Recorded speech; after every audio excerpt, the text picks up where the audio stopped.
I 26M lost the trust of my fiancée 25F after she confessed something really shocking to me in bed. How do I move forward from this? So, it's the morning hours where I'm from, woke up to some quality time, sex, with my fiancée before we start our day. After everything we had come to an end, we laid down cuddling and one thing lead to another and was telling me something along the lines of if I ever left her she would make sure the other woman had to work really hard to keep me, something along the lines of breaking my manhood, which was unusual and funny, but I guess when the sex is that you tend to get a little crazy, so I don't know how the conversation came up, but she then said I have a confession to make and I'm just like okay while I held a smile on my face. That's when she said, and I quote, we had a fight, non-physical. It was to the point that I was so frustrated that when I went to make you dinner I snuck something into your tea that makes you sleep and I was watching you fight that sleep. Your eyes were so red and when you did actually went to sleep I sat down and watched you as I contemplate what to do about us and so many thoughts were going my mind while I watched you slept for like a few hours and I eventually got tired and just went to bed. End quote. The fear in my eyes were real as I just listened to my finance admitted to being a fucking psychopath and to drugging me while she contemplated on a way forward. I know for a fact I don't trust this woman anymore and now I'm even more scared to sleep with her or to eat from her all because we had an argument over her not doing what's right. We haven't spoken for the entire day after that confession even after she's made several attempts to talk. I'm afraid to even go to my friends knowing they'll just laugh and say it's probably nothing bro and tell me to relax. Stories number 2. My GF is in a medically induced coma and I am scared she is going to die. My 34M girlfriend, 35F, started having chills and a runny nose on Christmas. It got worse to eventually she could not breathe due to fluid filling up her lungs. She has asthma already so it even worse from there till ambulance came and took her to the ICU where they had to put her on ventilator at max oxygen and said she has influenza A. They then put her to sleep. I am scared of losing her. She is the love of my life and I don't think I can handle if anything happened to her. Can someone please give me some reassurance she's going to be okay? I saw her laying there with tubes sticking out of her jugular and they said they had to paralyze her. They told me it will probably be a week before she can be awake and that it will get worse before it gets better. They said as long as her oxygen stays above 90 she will be okay. Last I looked she was at 98. I'm just trying to stay positive but I'm feeling powerless and alone. I just want to hear her voice again. Edit, thank you all so much, you touched my heart and gave me hope. I will be sure to give everyone an update as soon as I can. I will let Hannah know you all are rooting for her. She's had a rough year like many others and was really down and I just her to know she's not alone in this world. You all have shown me overwhelming kindness. Sorry if I could not reply to all your messages but I see them and they mean the world to me. Update, they have reduced the ventilator strength to down to 60 from 100. They told me things seem to moving in a good direction. Her mother has flown in to see her. I'm held Hannah's hand, told her she was loved and she was going to be okay and I saw a tear roll down her eye. Update 2. They said if things continue going well tonight tomorrow they will slowly take away the penalization over next couple of days. Her oxygen is going from 92 to 95. Ventilator is now down to 55. Spent the day reading your messages to her and messages from her friends and family. We played her favorite music. Stories number 3. Am I overreacting for wanting to cut off my family after they went to my fiancé's workplace to expose her? I, 24M, have been with my fiancé, 25F, for 6 years, and we're planning to get married in the spring of 2025. My fiancé and my family have always had a strained relationship, but I thought things were improving, until this week. My sister, 26F, and her boyfriend, 25M, only visit once or twice a year, so I was excited to see them over the holidays. One evening, my fiancé and I went to my parents' house for dinner and games. She had a couple of drinks, I stayed sober to drive, and was a little emotional because we'd recently had to put down her childhood pet. My family was supportive when she shared about it, and the evening seemed to go well. At one point, she got an email from work, and the conversation briefly turned to what she does for a living. She works in an office. The night ended fine, and we planned to return the next day. The next morning, as we were heading back to my parents' house, I got a text from my sister saying they were in my city, which is over an hour away. Confused, I replied, WTF. Why would you guys do that, but got no response. When we got to my parents' house, I tried calling them, no answer. Finally, I called my sister's boyfriend, and he answered. That's when I learned they had gone to my fiancé's workplace, questioned her coworkers, and discovered that she doesn't work there, she works in the office, not on the floor. He, and my family, accused her of lying about her work, why she left her last job, and about her getting hit by a car, and told me I shouldn't marry her. They also wanted me to provide evidence. To make it worse, I had him on speakerphone, so my fiancé heard everything. I was furious but tried to stay calm. I defended her, hung up, and decided we needed to leave. I went back to my parents' house, grabbed our things, and left. Now, we're at home trying to process everything. I'm beyond upset that my family disrespected my fiancée and crossed such a huge boundary by going to her workplace and harassing her coworkers. I'm thinking about cutting contact with them, but I keep wondering if I'm overreacting. Is this something I should try to do? Stories number 4. Aita for attending my coworker's Christmas party that the manager wasn't invited to. I work at a small office with 10 other people, one of them being the office manager. My coworker, we'll call him Jack, and the manager have worked at this particular office the longest amount of time. I have only worked here a couple months. In the past, as Christmas time approached, they would plan to have a Christmas party at Jack's house where all the employees and the manager would play games, eat food, and exchange gifts.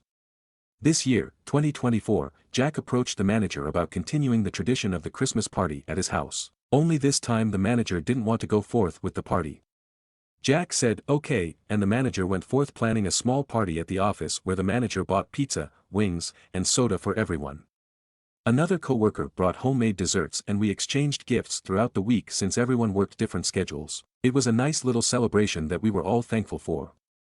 Jack, however, planned to host a Christmas party at his house and decided to invite some coworkers. Those invited decided to go and we had a good time. There were other people invited to this party as well.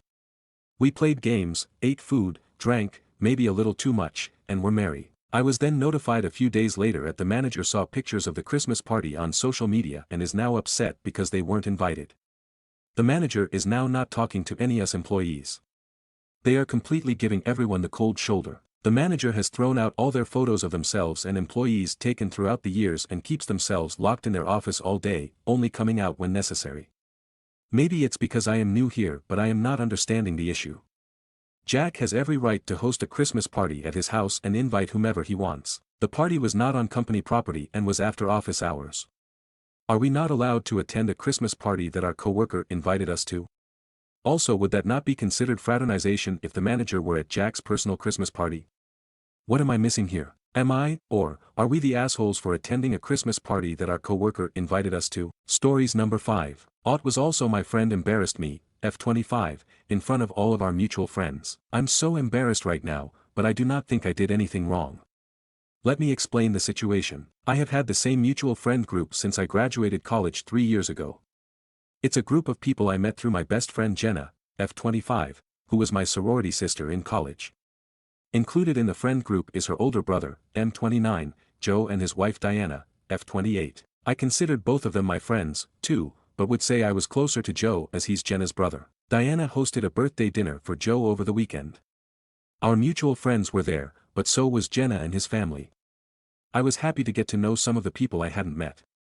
I know his parents well and caught up well with them too. Diana and Joe also had a child recently and I did see him a few times too. He's adorable. When we were sitting down after dinner, Diana freaked out on me. She yelled at me, in front of everyone, to stop flirting with her husband, stop touching him, and to not come into her house and be disrespectful. People got quiet after this, before my best friend started talking about something else. I left shortly after. I truly don't think I did anything disrespectful throughout the night. I, of course, talked to the birthday boy a lot. Everyone was. I don't remember touching him too much, but it was close quarters so I did brush up against him a few times. I did give him a big hug when I saw him and later when I gave him his gift. That is it. I texted Jenna and she said that I should talk to Diana and Joe about it, but that I should keep distance with him for now because she's never seen Diana this angry. I was supposed to attend their parents' anniversary party but she told me that wouldn't be a good idea right now. I am a very friendly person, but I respect people's personal boundaries. If anyone had an issue before, they could have mentioned it to me. I have not changed this in the past 3 years, since I've met both Joe and Diana. I am so embarrassed that she basically accused me of trying to sleep with her husband in front of all of our friends and his family.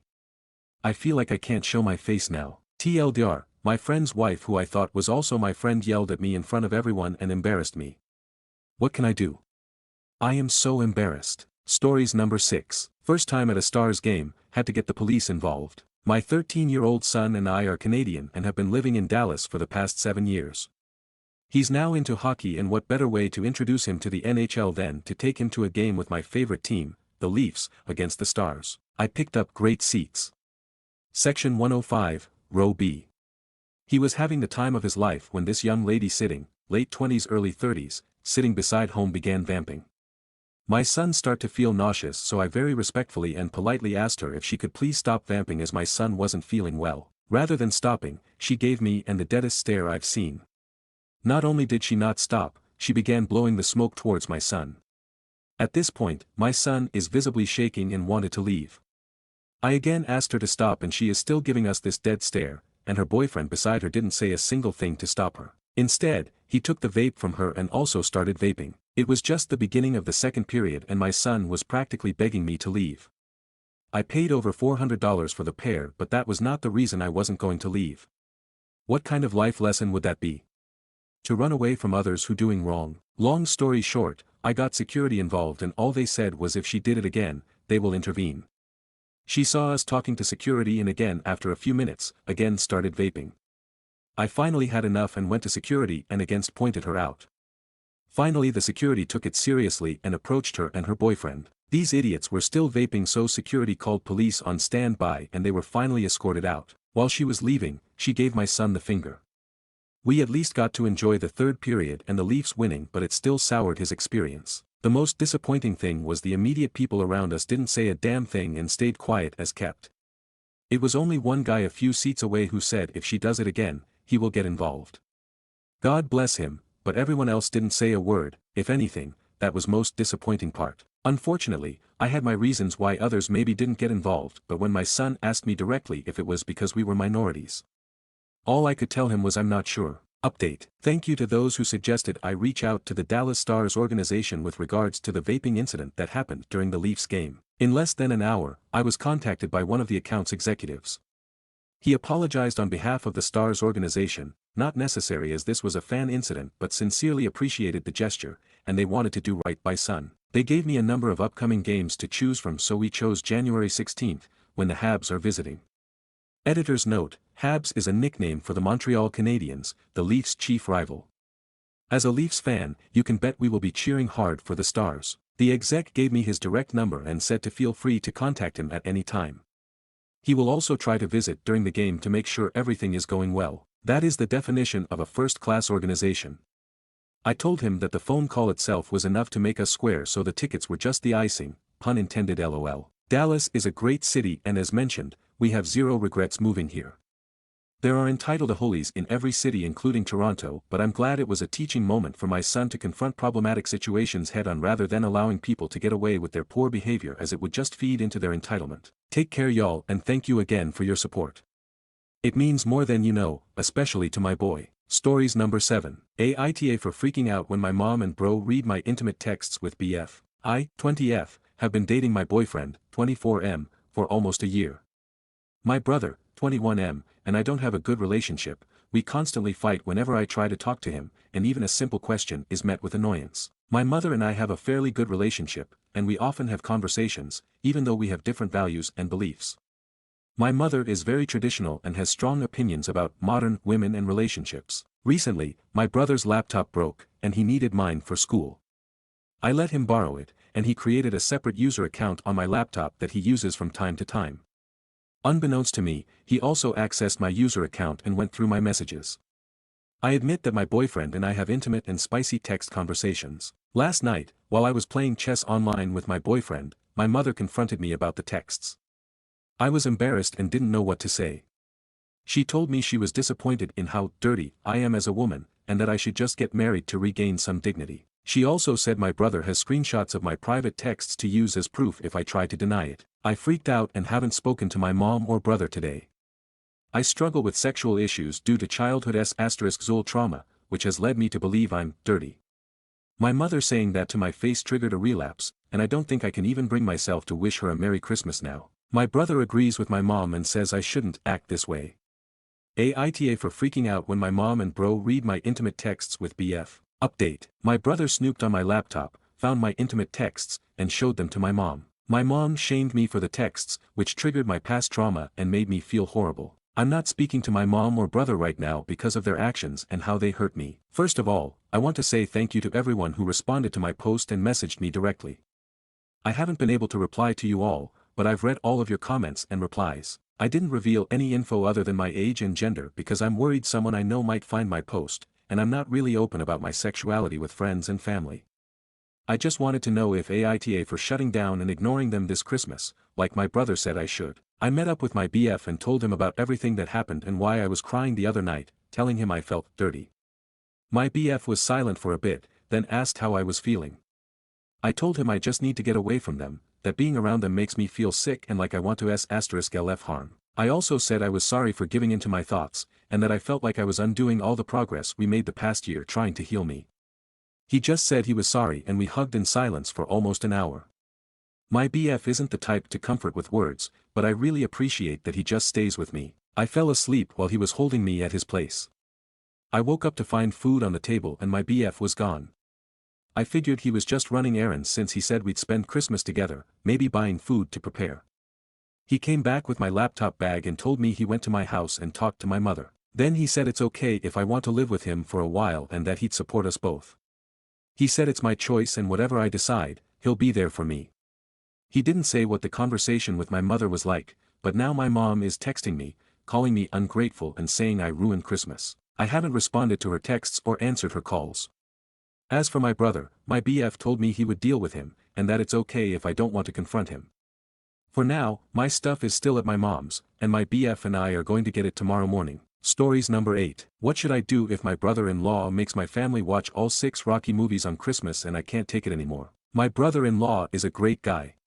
He's got a successful small business, has 2 awesome kids, and treats my sister, his wife, really well. However, we all gather at my parents' house for Christmas every year. He insists on putting on the Rocky movies all day. Not only do they have to be on the TV, but he wants to be sure that we're watching the movies and paying attention to them. They can't just be on in the background. He starts right when we wake and we have to open presents while the first movie plays.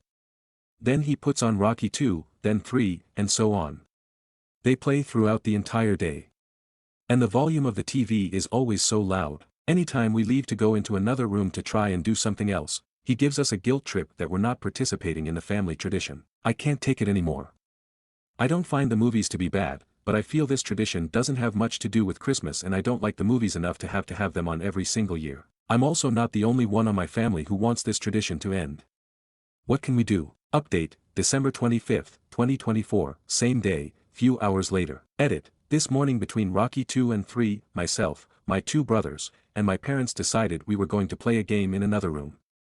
My brother-in-law came in and said we needed to be in the living room where the movie was playing. We told him no, not this year. We want to do something else. He left and we don't know where he drove off to. His wife and kids are still here. We'll give an update if anything else happens. Edit 2, for those asking for an update. Brother-in-law texted his wife, my sister, and said he's at home by himself watching the Rocky movies and won't be coming back. One of my brothers is going to drop my sister and her kids off at their house when we're done our festivities here. We have Christmas music playing, games going on, and a bunch of us are putting dinner together.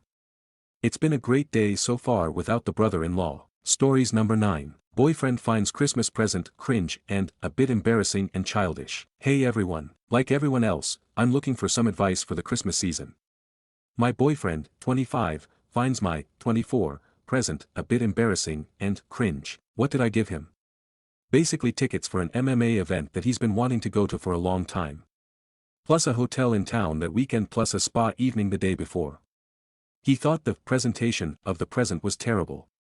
I bought a larger box, lined it with black paper and basically split in 2. On the left side were typical wellness essentials such as bath salts, face masks, mini towels, while on the left were typical martial arts items such as a small mouth guard, a boxing glove as a keychain, and now comes a small homemade MMA ring.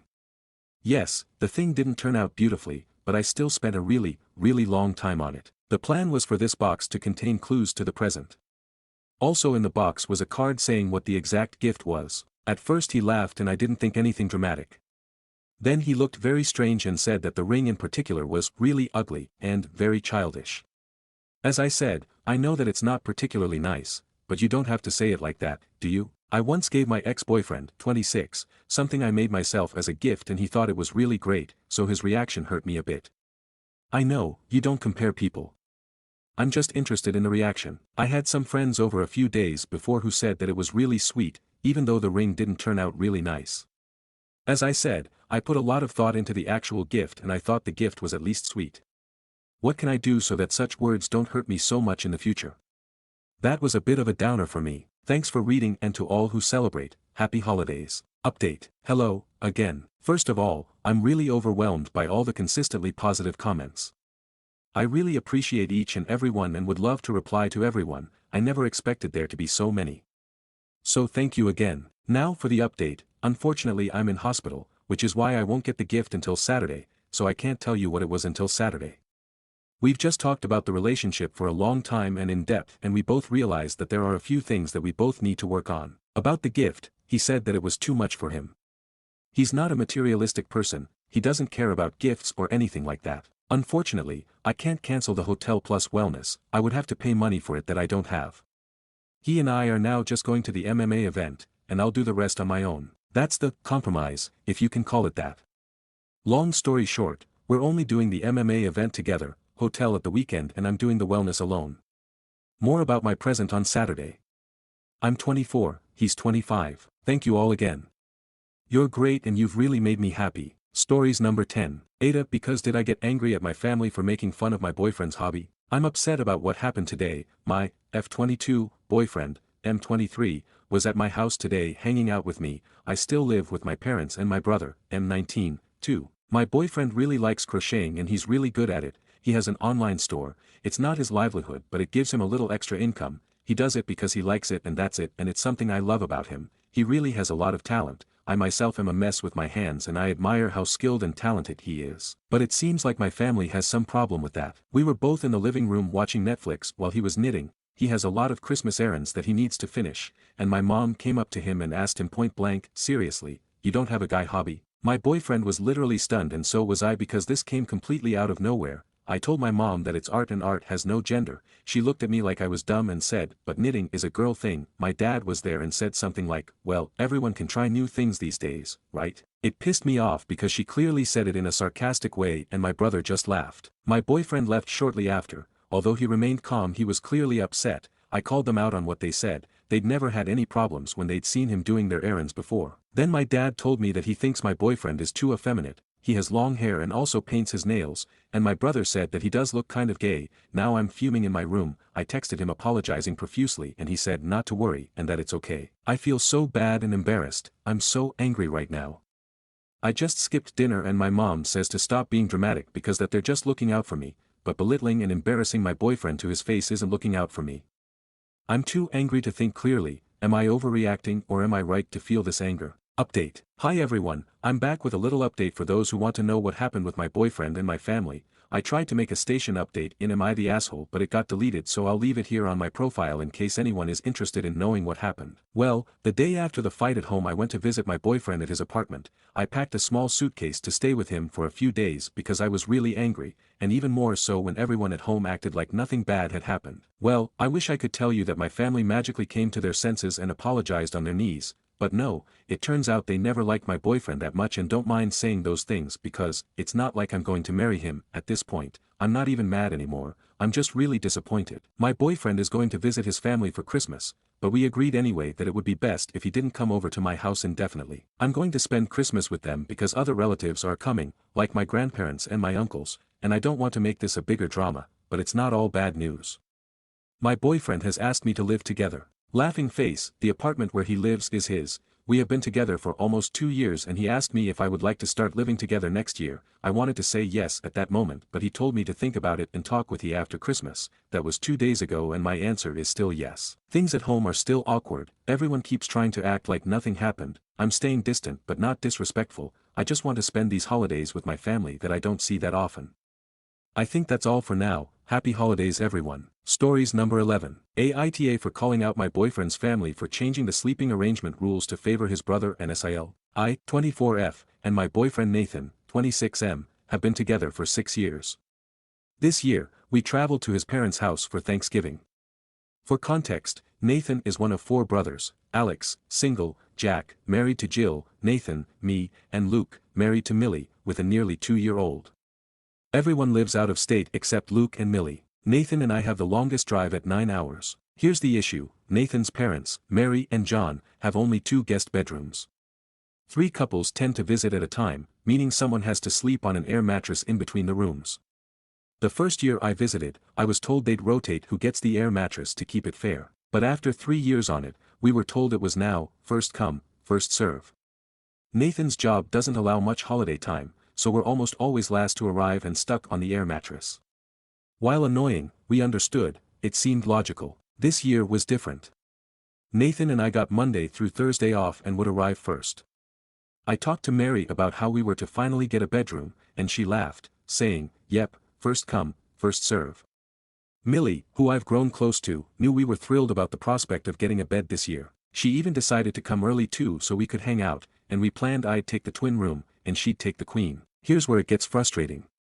The day we left, I texted Mary our ETA. A few hours later, Millie texted me, saying Luke had spoken with Mary, who mentioned Jack and Jill would get the queen room and Luke and Millie the twin room, leaving Nathan and me on the air mattress again. Luke called Mary out, reminding her of the first come, first serve rule, but she suddenly claimed she never said that and justified her decision because Jack and Jill would be staying an extra day. For context, Jack and Jill were arriving a day later than us, so this reasoning felt like an excuse. When we arrived, Nathan brought up the rule again, but Mary got defensive, claimed she didn't remember ever saying it, and refused to budge. I said several sarcastic comments as I felt this was really unfair. I pointed out rules are rules, until they didn't serve Jill, and that we always do it a certain way until that means Jill has to take the air mattress and she could come up with any justification but that doesn't make it fair. I even pointed out it's silly for us to now have to board out dogs, and drive 8 hours before anyone else got here just to change the rules now. She had plenty of time to bring this up with our many conversations leading up to this. She became increasingly sassy about the situation, leaving us feeling defeated and, frankly, a little targeted. Aita for speaking up over thinking Mary unfairly changed the rules to suit Jack and Jill, and that we're always stuck with the short end of the stick. Update. I feel like I may have let y'all down on this one based on the advice, but here's how things went. Later Monday night, Nathan spoke to his mom, and we did get the bed for the one night before Jack and Jill arrived. Initially, it was only offered for us to move the air mattress into the queen bedroom for the night, but Nathan pointed out that we were being made to sleep on an air mattress when a bed was readily available. The next morning, Nathan had to run errands where we used to live before we moved. While he was gone, I washed the sheets and remade the bed, even though Luke and Millie told me I didn't have to wash them, just remake the bed. While everyone in the family is very clean, Mary always insists on washing the sheets between visitors, so I did it out of respect for her preferences. Millie and Luke even offered for us to take their bed, but honestly, it wasn't just about the bed. It was about the promises that were made and then retracted, despite these rules being in place for years. It was also about the gas lighting and the fact that Mary didn't tell us ahead of time, even though there were so many chances to do so. As close friends to Luke and Millie, I didn't want to put them in the position of being uncomfortable on the air mattress either. While I've never had a child myself, I know your body isn't the same afterward, especially your back. We ultimately agreed to move the air mattress into Luke and Millie's room since they had a heater, and it gave us a little bit of privacy. We tried to make the most of the holidays and enjoy our time there despite everything. Later, Mary mentioned plans to get 2 pull-out couches, one for the area between the rooms and one for the twin bedroom. While this was thoughtful, it still didn't address the issue of changing the rules to suit others. Mary has already stated that we'll have a bedroom for Christmas, but if this promise is broken again, we won't stay at their house in the future. Nathan and I have decided that if we don't get a bed for Christmas, we'll stay in a hotel. We're still planning to go because it's Luke and Millie's son's birthday. For Thanksgiving next year, if there isn't enough room, we're staying home. However, Nathan and I are currently planning on getting a house, and Luke and Millie suggested that once we do, we could host Thanksgiving there. They said they'd love to attend, which is exciting because Millie and I are both avid bakers and love cooking. Whenever Millie and I bring dishes to these gatherings, they're barely touched, except by us and our partners. We're also planning to visit Luke and Millie more often. They are considering moving closer to the parents, and when they host holidays in the future, we'll always have a guaranteed space at their home. To address popular questions for info on the last post. Alex, he doesn't come for Thanksgiving, he only saves his days off for Christmas. Also, he has rarely gotten put on an air mattress, only once that I remember, and that was Luke and Millie's wedding. When all 4 brothers used to come for holidays, it was Alex in the twin, editor's note, twin bedroom, Luke, pre-marriage or girlfriend, on the air mattress in that room, Nathan and I in between rooms, and Jack and Jill in the queen hotel. This house is in the middle of nowhere. Closest decent hotel is around 45 to 1 hour. The main draw of visiting is everyone, except parents, stay up late all evening playing board games/D&D and drinking. We used to do a drunk gingerbread making contest. As for the distance to a hotel, that would mean missing out on hanging out, and there are no Ubers here. Also before we moved this year, we didn't stay as many days and didn't mind staying on the air mattress 1 2 3 days due to what seemed fair to us. We also were the second closest CPL and just didn't get as much time off, which always made us last. Also, we didn't get a hotel this time after the incident, due to saving up for a house wedding. We didn't have spare cash floating around. Honestly, y'all know this economy and unexpected expenses. Millie and Luke, they live within the state, barely. It's not feasible for them to stay home or us stay with them. Also, staying with Millie's parents isn't an option. They don't get along, and interact due to their child. As Millie believes her child deserves a relationship with his grandma even if she doesn't have a great relationship with her mom. Also, there is no room. Mary. This was completely out of character for Mary. In fact, the only person everyone in the house has an issue with is John. Mary is the one who wants all of their sons home for the holidays and goes out of her way to make sure we'll all attend, usually. Luke does believe the change was due to his dad and their mom was made the messenger. Because the mom is usually a big person on fairness, and mostly have had no issues, other than ones John pushed her into, this was also backed up by John's reaction to hearing we stayed in the room for one night. Before this interaction, Mary is one of 4 people that I've stated I'd take a bullet for, due to her normal kindness. Jack and Jill. Most in the house has had an issue with them. Previous holidays they have thrown a fit due to us voting on where to eat and none of us wanted to go where they chose. So they refused to eat with us. Jill is the main issue of this, and similar things happen every time. This year Millie asked if we could play the board game in their room one night as she was on the phone with her sister playing an online game, and we didn't have much room due to the air mattress. Jill stated she wasn't willing to, and either it was in our room or they weren't playing. They are also the reason we have to board the dogs. Their dog is aggressive and with a small child it's not safe. However, if they aren't attending we are allowed to bring our dogs. Chronic illness pregnancy. For all the comments about pregnancy, Jill is not pregnant. About health reason, Millie has some chronic illness they are still trying to figure out. Jill used to be on the overweight side but has lost a significant amount in 3 years. I have insomnia. Both Millie and I have bipolar disorder and endometriosis. This is inconvenient due to my period usually hitting during the holidays. Stories number 12. My 19F friends, 18F boyfriend is weirdly invested in my life. I, 19F, would like to start off by saying that I am in my own relationship, and although the title sounds weird, I just can't tell if I'm going crazy or not since everyone in my life has acted as if this situation is completely normal. A couple months ago, before I was in a relationship, I was on a dating app and would mainly use it unseriously with my friends. Mainly because I would never find anything substantial in them. I ended up matching with this guy, 19M, let's call him Dave, who only used Instagram to talk to people, and therefore I ended up giving him my Instagram. I specifically remember talking to my friend, 18F, let's call her Leah, about Dave. My IG is full of pictures of me and my friends.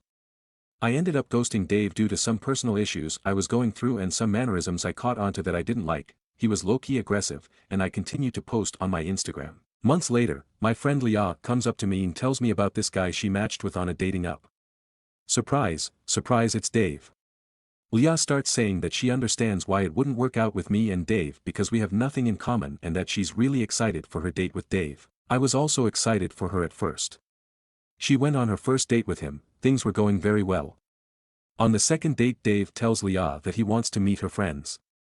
He was so pushy about meeting her friends that he said he would plan the whole thing. I told Leah that I definitely did not have to meet Dave until they're more settled into the relationship and that I wouldn't take offense to not being invited. Leah told me that she wanted me to go and that all she felt she needed to do was tell Dave that I would be at this, meeting the friends date. On Leah's third date with Dave she asks him who his celebrity crush is, and Dave responds with a popular actress of my ethnicity and then continues to express how women of my ethnicity are his type. Leah has a very different ethnicity to me and Dave was well aware of this. She finally musters up the courage to tell him that she is friends with me, and when she does he tells her. Oh, I know, do you know why she ghosted me? He then proceeded to tell her that he would bring a friend and turn this next date into a double date for us. I go to the double date, surprise surprise his friend doesn't show up because he's too afraid of women. Then we go through the date with Dave and Leah heavily making out everywhere we went to the point where I just continued to get second-hand embarrassment. I then realized that my ex-boyfriend worked at one of the stores nearby, and since I was on good terms with him I decided to stop by and say hi to him. Again, this is before me and my current boyfriend got into a relationship. Leah and Dave show up and Dave asked my ex if he wanted to join us, and so he did. It was a pretty awkward setup since Leah and Dave continued to heavily make out at the restaurant we went to, but thankfully I was able to get through it without dying of boredom. A couple weeks go by and this is when I start dating my boyfriend. We made it official before Leah and Dave did, and when he finally asked Leah to be his girlfriend he sort of did it through text. Leah then tells me that they had gone on a date in the same mall we had gone on our double date and that Dave had gone back into the store my ex worked at to see if he could find him. Leah tried to play it off as a really cute thing because apparently Dave doesn't have a lot of friends since he just transferred to this college and she believes he's just trying to make friends his own age. I don't find it as endearing since my ex was very visibly uncomfortable with Dave throughout the dinner and barely talked to him. A couple months later my boyfriend and I start to have issues. I confided in Leah, and she wasn't really helpful since all she talked about was how Dave would never do that to her. She also brought up the fact that she had a coworker who was looking for a girlfriend and that she showed him my IG and he seemed interested. Leah then started talking about how her coworker is actually one of Dave's new friends and how they're getting along well. Leah then puts Dave on the phone and he proceeds to tell me that I should break up with my boyfriend. Dave has never met my boyfriend. Dave also said that I should get myself a man of his ethnicity. Leah then admits to me that Dave has been continuously asking her for updates on how my relationship with my boyfriend is going and if we have broken up yet. A couple days later I get a follow request from Leah's coworker and I asked her if she had told him to follow me. She says Dave was the one who told him to follow me and said that Leah's coworker would treat me better. Dave just met Leah's coworker, he doesn't even know him that well. A couple hours later, Dave requested to follow me on his alternate account. I don't know what else to do or say. Leah, my boyfriend, nor my friend seem to be at all upset about this behavior, or at least not at the level I'm upset. My friends have said that it is very odd and seem to think he's weirdly involved with my life as my friend's boyfriend. Is this not weird? Am I wrong for being upset? TLDR, my friend's boyfriend, Dave, seems oddly fixated on my life, and it's making me uncomfortable. I ghosted him after we matched on a dating app, but now that he's dating my friend Leah, he keeps inserting himself into my relationships, commenting on my love life, encouraging Leah's coworker to pursue me, and even following me on social media with an alternate account. While I find his behavior intrusive and unsettling, Leah, my boyfriend, and my other friends don't seem to think it's a big deal, leaving me questioning if I'm overreacting. Update. TLDR, my friend's boyfriend, Dave, seems oddly fixated on my life, and it's making me uncomfortable. I ghosted him after we matched on a dating app, but now that he's dating my friend Leah, he keeps inserting himself into my relationships, commenting on my love life, encouraging Leah's coworker to pursue me, and even following me on social media with an alternate account.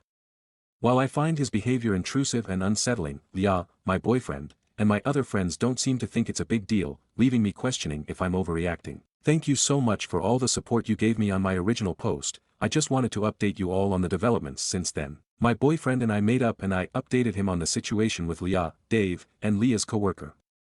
At first my boyfriend seemed unfazed, but the more time passed, the more it seemed to bother him. Leah came over the night I uploaded the original post and the first thing she said was, "So what happened with your boyfriend?" Everyone is dying to know, and by everyone I mean Dave and my coworker, with a huge smile on her face. I pointed out the fact that it was odd that they wanted to know so badly. Leah simply brushed it off and said that her coworker actually wanted to apologize to me. Leah said that supposedly Dave had made it sound like my relationship was done for, which is why her coworker requested me. As for Dave, he just continues to ask Leah if I've broken up with him yet. Leah continued to express her disappointment with some comments Dave has started to make about her size. She specifically talked about how she had wanted to get some dessert but he had refused to get anything and then asked Leah, "Do you get desserts with your friends every time you go out with them?" And then Leah alluded to him fat-shaming her friends, specifically me and one of her other friends. A day or so later, Leah calls me and tells me that Dave has once again asked her if I've broken up with my boyfriend yet. We continue talking and she says that unfortunately she doesn't think that we can go on that trip she's been wanting to go on with all four of us. Although I had already decided I wouldn't go anywhere if Dave were present, curiosity got the better of me and I asked what changed her mind. She said, "If Dave was in the same room as your boyfriend, I think he would, physically, fight him." She was being dead serious. My boyfriend and I got into a pretty run-in-the-mill argument. He didn't cheat or lie or steal or hit, it was a simple disagreement. Therefore I don't think getting physical with my boyfriend is at all warranted. Especially considering the fact that this rage is coming from my friend's boyfriend who I originally turned down and barely know. The day after this phone call, my boyfriend brought Dave up and asked if he had done anything else. I informed him and he seemed genuinely concerned for Leah. He said that I should genuinely consider intervening as things have seemingly gotten worse. I made efforts to intervene when this relationship between Dave and Leah was fresh, however, Leah simply accused me of jealousy. If I had been single at the time, I would have bit my tongue and taken the harsh accusation. However, by the time she made the accusation, I was in a relationship with my current boyfriend. Therefore, the accusation truly upset me, specifically because it was an insult to my boyfriend and our relationship. After reading so many of your comments, which I greatly appreciate, I think I have decided to make some space between me and Leah. Am I wrong for this? Should I try harder to intervene? TLDR, thank you for all the support on my original post. My boyfriend and I made up, but the situation with Leah and her boyfriend, Dave, has gotten worse. Leah told me that she can't see us going on that trip anymore because she thinks Dave will try to fight my boyfriend if they end up in the same room, which feels completely unwarranted. I've tried to intervene in their relationship before, but Leah dismissed it as jealousy, so now I'm considering creating some distance. Am I wrong for stepping back instead of trying harder to help her? Update 2. TLDR, I wasn't planning to update, but after some requests, here's where I'm at. I unfollowed Dave after receiving feedback. Leah had confided in me about a situation with Dave and his friend Gabe, where she ended up connecting more with Gabe than with Dave. When Dave talked about other girls, Gabe comforted her, which upset Leah, though she denied having feelings for Gabe. I had also broken up with my distant boyfriend, and Leah supported me, but later told me Dave was happy I was single and told Gabe. Gabe messaged me, and we talked about how he didn't like fuckboys like my ex or Dave. Leah later confronted me about unfollowing Dave and realized Gabe likely liked her. My family also thought Gabe had feelings for her, making everything even more confusing. I wasn't going to make another update, but a lot of people have been requesting it. Thank you to everyone sending your feedback and support, it has been very helpful while managing the situation. I would like to say that after reading some of the comments, I decided to remove Dave from my following and unfollow him as well. This next part will be difficult to explain while maintaining the privacy of the people involved, so please bear with me. For some more context, one of the strengths Leah and I had as friends was that we would call and text constantly, which made our friendship so strong as it transcended barriers like distance and things like that. This makes it a little difficult to get space from Leah without her noticing. Leah had called me one night and begged me to pick up the phone. I picked it up and she expressed that she was going to be taking a new step with Dave and that she was really nervous about it. She has never taken this step before. Based on the situation and the way Dave simply sprang it on her and just his overall treatment of the situation, I told her that she didn't have to take this step if she didn't feel comfortable with it.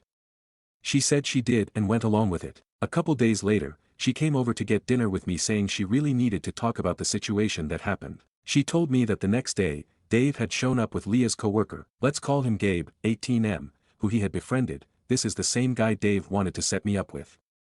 Leah explained that she got freaked out because she realized that she was talking and looking at Gabe a lot more than she was looking and talking to Dave. She said she felt bad, and then continued to say that Dave started talking about other girls and showed pictures of other girls he's been with. Leah then expressed to me that it really upset her and that Gabe was the one who comforted her and reassured her that Dave was really into her. Leah said, my boyfriend should be the one comforting me, not Gabe, so I asked her if she had feelings for Gabe.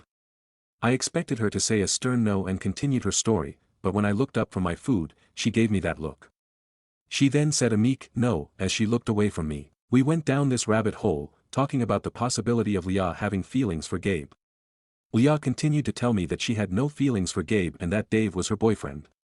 To really hammer in her point she said, OP, my boyfriend is GA-, and then she stopped herself, her eyes widened, as did my smirk. Leah then said, you know what I meant. She then expressed that Dave is simply a better match since Gabe isn't interested in pursuing an ambitious career, meanwhile Dave is on that path. In my opinion, just because you're on that path doesn't mean you'll actually accomplish it. It's still early enough for Dave to change career paths or drop out of university entirely, so I wouldn't be choosing someone with Dave's past and track record over another guy I like simply because he says he's gonna be successful in the future. Another issue I had with Leah's reasoning is that Gabe wasn't good enough for her, but apparently he was good enough for me to break up with my boyfriend and date Gabe instead. I also realized just how messy things would have gotten if I had actually done that, not knowing Leah has feelings for Gabe. As finals wrapped up, I was supposed to go on one last date with my boyfriend before I left and didn't see him for about a month or so. He continued to cancel on me throughout the week, and finally canceled on me the last day we were able to see each other and simply said, "See you when you come back," and hung up the phone. So, I made the decision to break up with my boyfriend. He would rarely text or call, so our dates were the only time we would talk to each other, and we had those maybe once, rarely twice a week. I felt like he didn't care about me. There was more to it, but the point is that this was the last straw, so I ended it. The issue with this is that although I have many other friends, the timing of the breakup was awful, and right before the holidays, which meant I had to go home and I was a bit disconnected from my college friends. I had maintained my distance from Leah, but my mother just had to be overly critical the second I got home. My self-esteem plummeted because of this, and I felt so unworthy, taking into account that I had to break up with my boyfriend because he didn't care for me, and then my mother's comments really did not help. Leah reached out, I needed a friend, so I told her what was happening. She said she was sorry and that this was for the best. A day or so go by and she texts me to tell me that Dave was really happy when she told him that I had broken up with my boyfriend, and that he told Gabe that I was single. She said he would be reaching out soon. I told her I didn't think it was a good idea since she clearly had feelings for Gabe. Leah told me that she fixed her issues with Dave and that she didn't have feelings for Gabe. He's my coworker, Dave is my boyfriend. At least this time she got the names right. I got the message from Gabe, and I decided to talk to him since I felt isolated at home. It was friendly. I asked him what he thought about Leah and Dave. He said that they were very different, and that Dave just has to stop talking about other women. We started talking about my ex-boyfriend and Gabe said, I can't stand fuck boys, I don't know why girls always end up with them. Sometimes I feel like I should just be one of them, but I just can't do it, I wasn't raised that way. I then asked him if he was saying that meant he didn't like Dave. Gabe then replies, well, he's changing, but have you heard him talk about the girls he's been with? I don't know what else you would call that. Leah called me, she told me that Gabe had called her asking to swap a shift. She said that when she had asked how the conversation was going with me, he simply said, don't worry about it, and hung up the phone. I told her not to worry then, and continued on my day. 30 minutes later, Leah calls me again, and then texts me. Why did you unfollow Dave? I asked her how she figured that out and she said, I was on the phone with Dave and I checked his following and realized you didn't pop up on mutual, why did you unfollow him? I didn't believe her, but I didn't know what else to say. Gabe won't tell me what you guys talked about, and now I see that you unfollowed him. What the hell is going on, OP? I told her to relax, and I said that I had unfollowed him ages ago. I then asked her to swear she won't say anything to anyone, especially not Dave. She told me, I promise I won't tell him. You're my best friend, I won't tell him, just please tell me, so I sent her the weird sly messages Gabe sent me. Leah then said, so he likes me. That wasn't my first thought when I got the texts from Gabe. I mainly felt like he knew Dave wasn't exactly the best boyfriend, but I suppose it could mean he has feelings for Leah. Yeah, I can't show this to Dave, he'll freak out. I told my family about what was happening.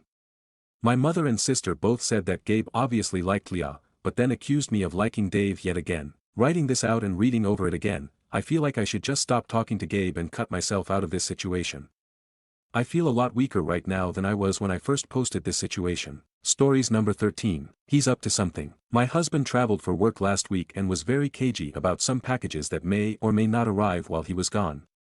He went so far to have my dad on standby to come pick it up off our doorstep before I would see it. He's been back home for 3 days and has given me strict instructions not to go into his office.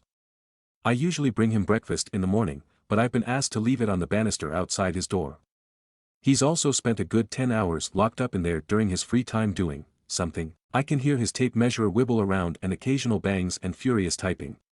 He always comes out smiling and refusing to talk about what he's doing, just that it's Christmas stuff and I should mind my own business, lol. I'll admit, I did a great job with his birthday present a few months ago.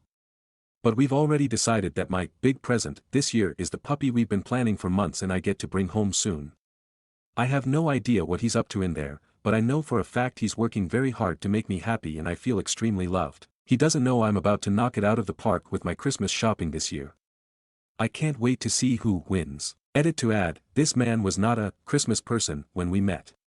But I adore Christmas and over the years my enthusiasm has rubbed off on him. I still wouldn't say he loves Christmas, but he sure does love me and making me happy. I'm so lucky to have him in my life. Update, I have terrible news. Today, for the first time in 13 years, I have lost Christmas. I am out of my league. My husband has surpassed my greatest expectations. It's over. We picked up our new puppy the week after Thanksgiving. The weekend before was a mad dash to get the house puppy proofed and Christmas ready. In the middle of that, husband announced that this year we're getting an 8-foot tree. We had to have my dad meet us with his truck to get it home. It looks fantastic. Since then I've had my hands more than full with my now 11-week-old puppy. She's an asshole and I love her so much. But between the constant potty trips, forced naps, and feedings, presents kept showing up under the tree. In the fancy wrapping paper. Wrapped in hand-tied ribbons. Fixed in place by an honest-to-God wax seal. Piles of them. I asked him if he was sleeping with his secretary. Nope. He just said I've had a hard year, and I deserve a nice Christmas. I have had a hard year, through no fault of his. Just one of those things. I haven't complained, he just knew. Anyway, long story short, he got me a gaming PC. I game in bed due to some health issues that make sitting at a desk very painful. This is fine for laptop gaming, but you're somewhat limited with that medium for the newest and greatest tech. So he engineered a custom monitor stand that attaches to the wall out of the way but can swing out on an arm right in front of me while I'm sitting in bed. He built the model in CAD, which he had to teach himself to use. He bought all the individual components for the custom mount, which he wrapped individually as well as all the hardware for my PC. We're going to build and mount everything together this week. Apparently he's been planning this for months and saving for it for even longer. He put so much time and thought into this, right down to the presentation Christmas morning. I had always written off getting a nice PC build because it's not practical to use in bed, but he wasn't satisfied with that for me. Now I have possibly the nicest gaming PC money can buy, and definitely the most thoughtful husband love can earn. I think he's more excited than I am. He loved the gifts I got for him, but we both know he won this year.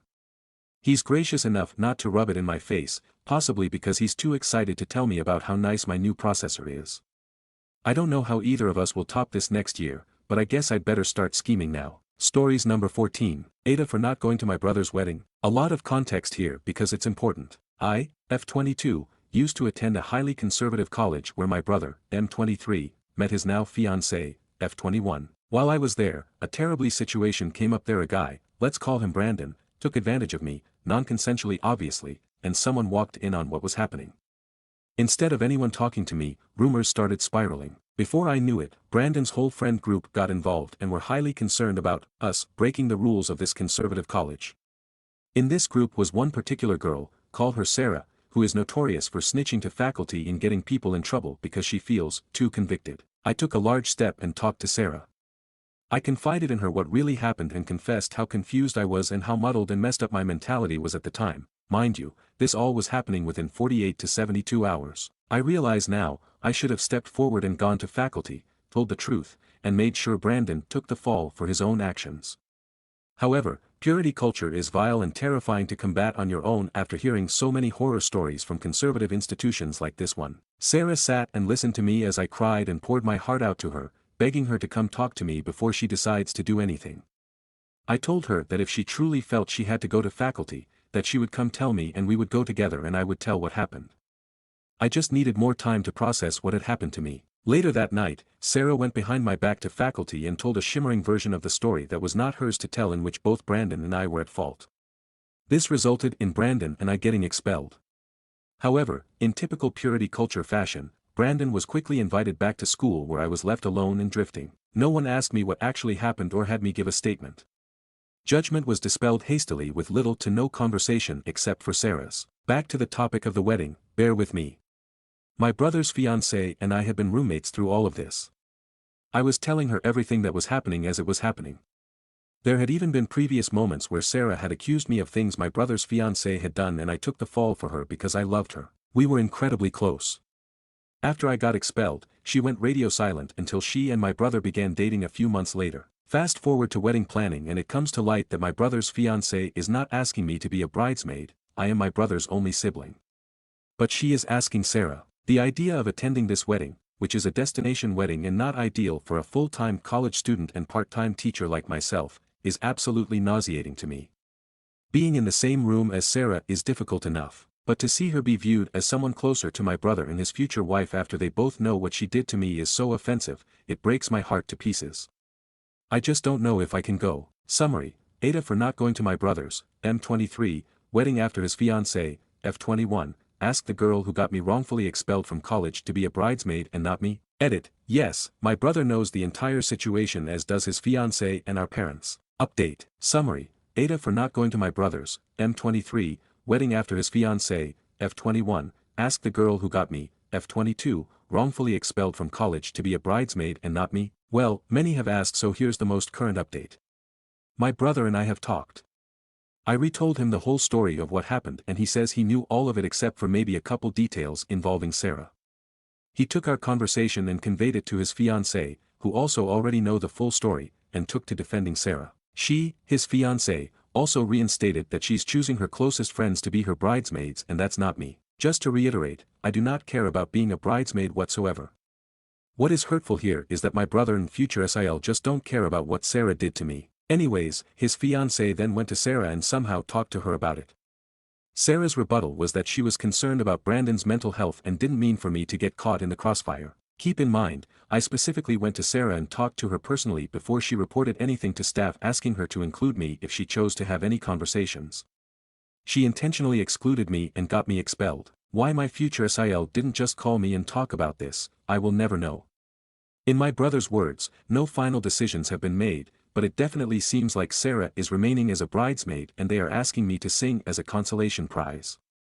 I'm refusing, obviously. Stories number 15. Entitled Mom Hits My Car, Doesn't Exchange Information, Runs Away. So I, M22, was driving last week to go pick up my younger sister from school. I recently just got a car as a graduation gift, and I pride myself on taking good care of it. So back to the story, I was at an intersection and my light just turned green. I move and out of nowhere, a car to my right completely ignores the red light she has and strikes my passenger side. I get out of my car a little in shock, and the woman, who I'd say is about in her early to mid-30s, starts yelling at me. She then asks loudly, "Why did you go through the red light?" I respond, a bit nervously because she looks pissed. I then tell her that I had a green light and she said, "No way." I was texting, and just as I put down my phone, the light was green. I'm trying to explain how I had the green light and then I processed what she just said. Her two kids are yelling at me too, saying that their mom was always right. One of them, a son who I think was probably 12 or 13, got out of the car. He said I was at fault and that his mom did nothing wrong. I am gonna assume he was also on his phone since, again, I had a green, she had a red. Her daughter also shouted that I was in the wrong. I asked for her insurance information because I was trying to calm down the situation as fast as possible. She then went back to her car, as did her son, and then they just sped off. I realized then she also had no plates, so I'm not sure what I'm going to do. I called the cops and a tow truck, and people who stayed behind to check on me validated my story to the cops. My parents are also going to kill me since they paid a lot of money for that car. I have a job too, but it doesn't pay a ton hourly, so I don't know if I'm going to be able to afford some of the repairs, but it thankfully wasn't totaled. I don't want to be constantly borrowing one of my parents' cars, but I am really pissed that she had the audacity to A. Text while driving, B. Proceed to attempt to gaslight me, and C. Run off without exchanging insurance information, although it's probably unlikely she had any seeing as she didn't have plates. Update. So after my last story, TLDR, my car was T-boned on the passenger side after a woman texting ran through a red light on a busy intersection. I've got an update. After my car was towed, I went straight to the police station. I gave her and the car's description. Thankfully, there were cameras, which frankly I hadn't seen before since they were well hidden. They have the footage, and they know what to look for. They sent a police car to that school, and they quickly identified her car. EM has been arrested for reckless endangerment, driving with an expired license, driving without insurance and hit and run. Apparently this is the third time this woman has done this and her driver's license expired 3 years ago. Talk about being a criminal. I'm taking her to court for destroying my car and then trying to blame me. I'll post an update once the court case is over. Update 2. Sorry that I haven't updated y'all on this since it's been a few days. So I went to court and won the case. She was ordered by the judge to spend 3 months in jail since this was a repeat offense. My state has some of the strictest driving laws in the country. Judge also ruled that she to give me $10,000 in damages once she's out. Now I found out more about stuff that happened from the police. After they arrested her, she apparently lied to the police because it turns out there were cameras at the intersection where this thing happened. So on top of endangering my safety, her safety, the safety of her 2 children, running off, driving without insurance etc., she also tried to put the blame on me. I was furious when I found this out. Her 2 kids are now in the custody of their father, sounds like they were divorced. Honestly, it seems like they should have been in his custody in the first place. I'm not expecting her to pay the money obviously, as she lost her job it sounds like. So while this isn't the completely happy ending to this story that I wanted, it's still something. And for those of you wondering about the car, thankfully I come from a family that is fortunate enough to be able to pay for the damages. I had to wait about 2 weeks, but the good news is that the car wasn't totaled and it looks even better than before. Moral of the story, don't text and drive and be a repeat offender of it. Stories number 16. Aita, that my husband is planning to go on a dinner date with a long-term ex. I really need input from people who don't know us, so their opinions aren't biased.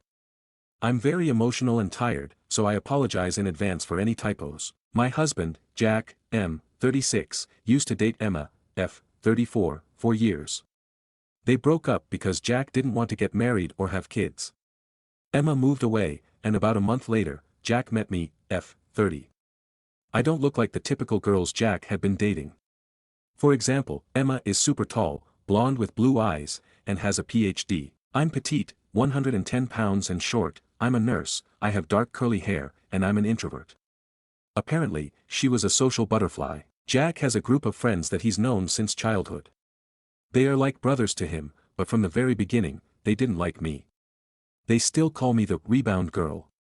At our wedding, during his best man speech, he joked, we all thought rebound girls were temporary, but our brother Jack made an honest woman out of her. Everyone laughed, I didn't.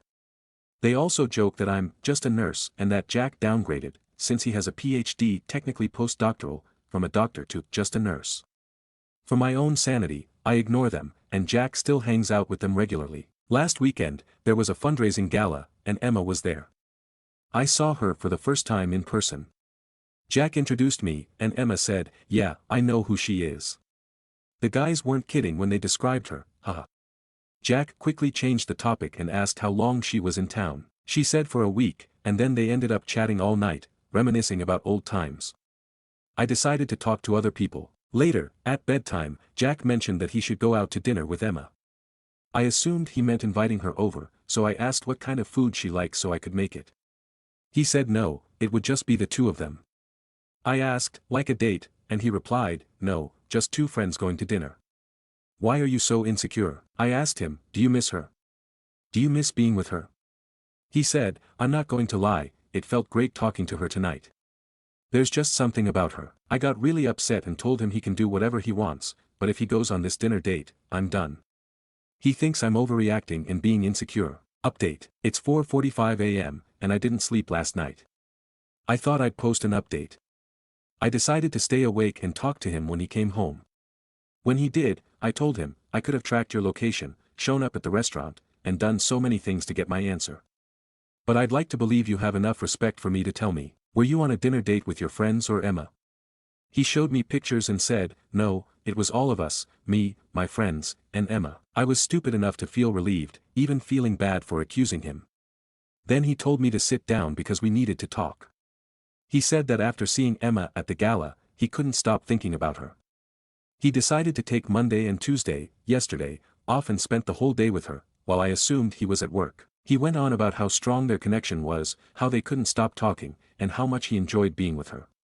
He told me I'm a sweet woman, but he never felt that spark with me. He said that at dinner, Emma was laughing and having fun with everyone, and it felt like old times, compared to me being quiet and uncomfortable around his friends. He said it's best if we go our separate ways. I asked him if they had sex, and he didn't reply. I asked again and again, but he still wouldn't answer. I was so upset and asked, why did you marry me if you're not over her? He said he thought I was the one, but these past 2 days made him realize there's no spark between us. He kept going on about how sweet I am and that I'll find someone too. I told him to shut up. I said, Emma knew about your cancer treatments, where was she when you needed a friend? Why didn't she ever call you back then? He went quiet. I feel stupid for ignoring all the red flags over the years and wasting 6 years of my life with him. My next step is hiring a lawyer and finding my own place. I feel so numb right now. I'm going to contact my brother to help me. Thank you, everyone. Can STBEX brings guests for sleep over if his name on the house title October 23, 2024. I will see a lawyer soon. My ex and I got in a huge argument tonight. We share a house that we are currently live in, he sleeps in our bedroom, I sleep in the spare room. He told me tonight that he wants his girlfriend to stay with him, yes at our house, while she is in town. Can I legally call the police to kick her out? Or since house is under his name too, he can bring anyone and cops can't do anything?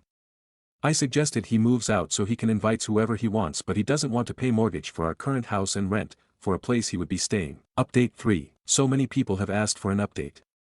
There isn't much to share except that my ex has been extremely difficult. He and his affair partner, AP, took time off work, they are traveling and having fun. He refuses to respond to or acknowledge me. I no longer have access to his money. I'm working extra shifts to cover the mortgage. I've met with 2 lawyers, but I realized I can't afford their fees. Thankfully, I have access to free legal advice sessions through my Employee Assistance Program, EAP, at work, so I'm currently on the waiting list for it. I'm planning to send him the bill for half of the house expenses since we separated. Meanwhile, he's out traveling, and I'm working overtime to pay the mortgage. I can't put the house on the market because I need his signature on the papers, too. So, basically, no real update on my situation. His family has pretty much ghosted me. His mom initially acted sympathetic but then stopped replying. His friends never liked me, so that isn't much of a surprise. On the bright side, I do have an empty house now. I love how quiet and peaceful it is. I can cry for hours without worrying that anyone will see me. Edit, yes, Emma knows he can't get her pregnant. I thought I was clever by telling her. Their long-term plan is either adoption or using a sperm donor/IVF. I felt disgusted hearing about it because adoption was our plan. Now, it's his and her plan. Stories number 17. Aita for giving my work secret Santa a handmade gift that will ultimately be for her daughter. So I, 20s F, am taking my part in my workplace secret Santa where I am gifting to Jennifer, 30s F. Jennifer is in my team, we are friendly, chat regularly and have lunch together most days. For the past month or so she has been complaining how she cannot get a specific toy for her daughter as it sells out in shops too quickly, and when she looks online they are being sold for outrageous prices on eBay. When our secret Santa was announced we were told that we can get anything but there is a £10 limit. When I drew Jennifer's name I thought that a good gift would be to crochet her daughter something similar to the toy that she wants to get her daughter. I bought the pattern and yarn and started working away to create this gift. The pattern was £5 and the yarn came to about £15, but as I would not use all of the yarn for this project, I decided to just consider this gift as being worth £5. The other £5 I have spent on a small candle and some chocolate. I was catching up with a friend last night and told her about what I was doing as a gift. She pulled a face and said that I was being an as I should have spent the entire amount of money solely on Jennifer as it was meant to be her gift. She also said that as a mother she probably won't get much thought for her as all the attention will be on her daughter and that I should get her something better than a shitty candle and chocolate. She also said that a crochet version of the toy is not the same as the actual thing, and probably wouldn't be wanted anyway. I feel guilty now that I thought of her daughter over Jennifer, and if this is common that the mothers get overlooked maybe I should scrap the toy idea and find something solely for Jennifer. I genuinely thought the toy would be a good gift to relieve a bit of Jennifer's stress at not finding the actual toy she wanted, but I may be wrong. Aita for giving my work secret Santa a handmade gift that will ultimately be for her daughter. Small update with added details. After my initial post that was removed I received some great comments suggesting that I spend the allotted amount on Jennifer. This is what I have decided to do. I have kept the candle and chocolate for myself, it was a gingerbread scented candle and a bar of dairy milk, and have ordered a plant terrarium for Jennifer. She has often mentioned how she wants to get back into her plants but has neglected them since having her daughter. Jennifer's daughter Olivia has just turned 2 last month and the toy that Jennifer has been searching for was a talking Miss Rachel doll because Olivia absolutely loves Miss Rachel. I am still going to give Jennifer the crocheted Miss Rachel doll and say it is a Christmas gift from me to Olivia. I have often mentioned how I crochet stuffiest for my niece's nephew and some friends' children so I hope she will like it.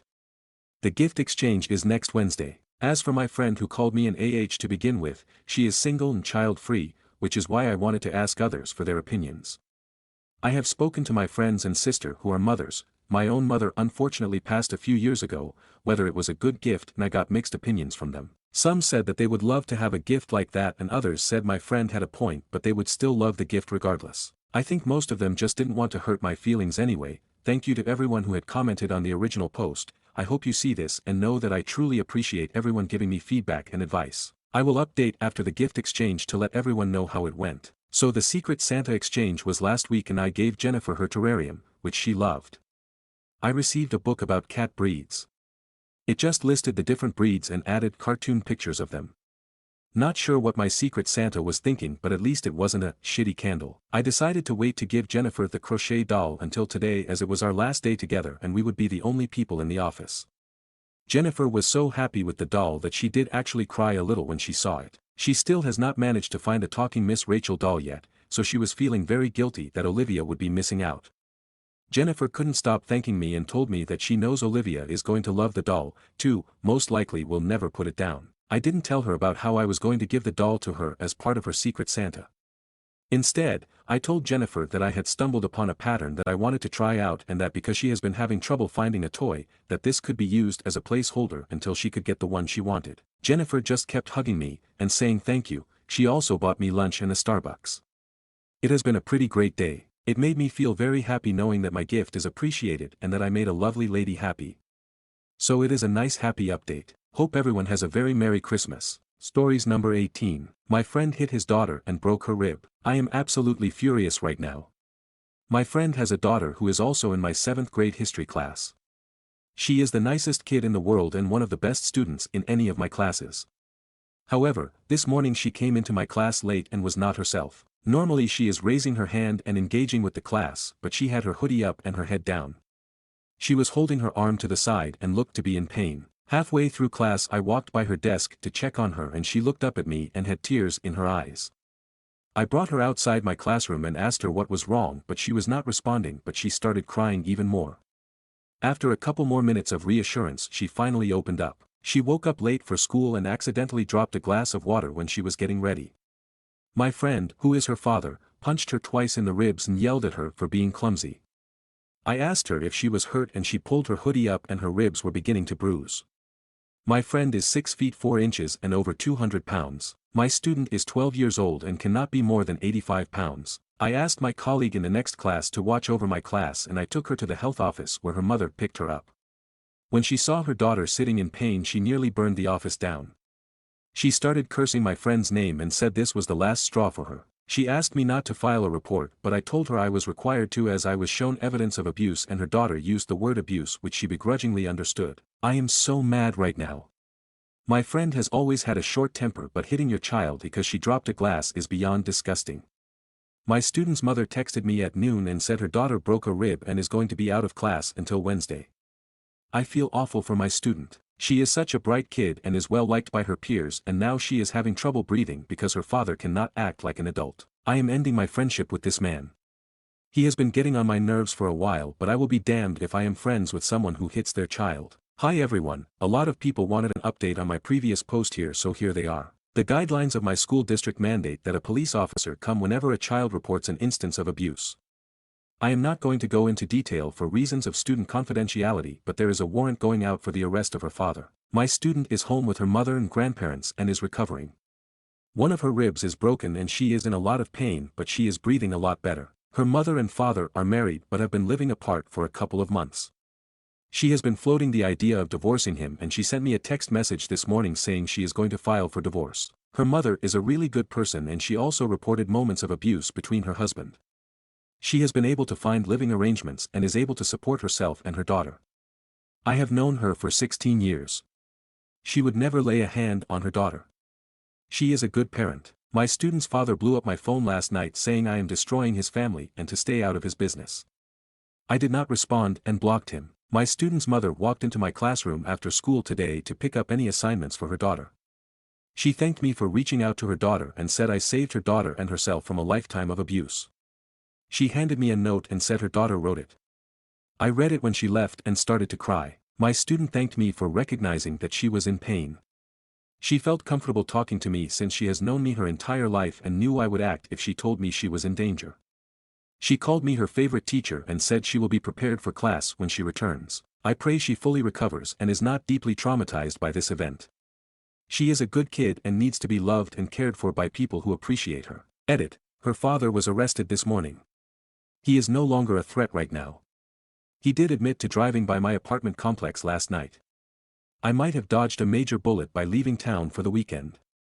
I can relax a little bit. So can my student and her mother.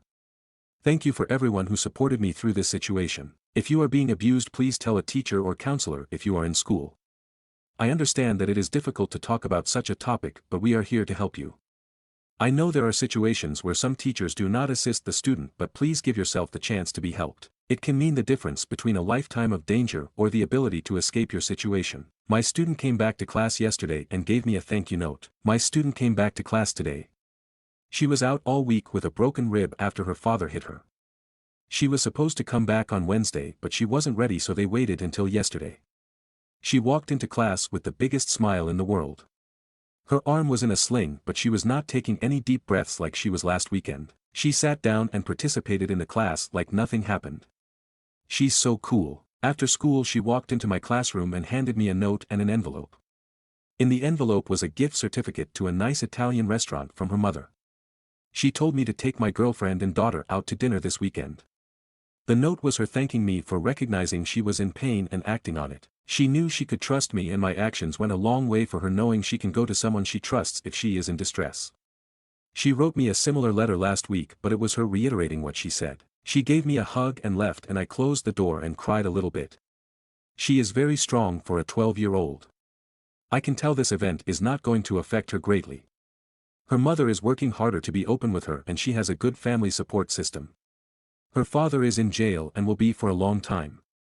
She's a special kid. She is by far my favorite student. Stories number 19. Aita for breaking my number 1 sex rule with a handicapped guy. Obviously throwaway, I don't need anyone here seeing my regular account.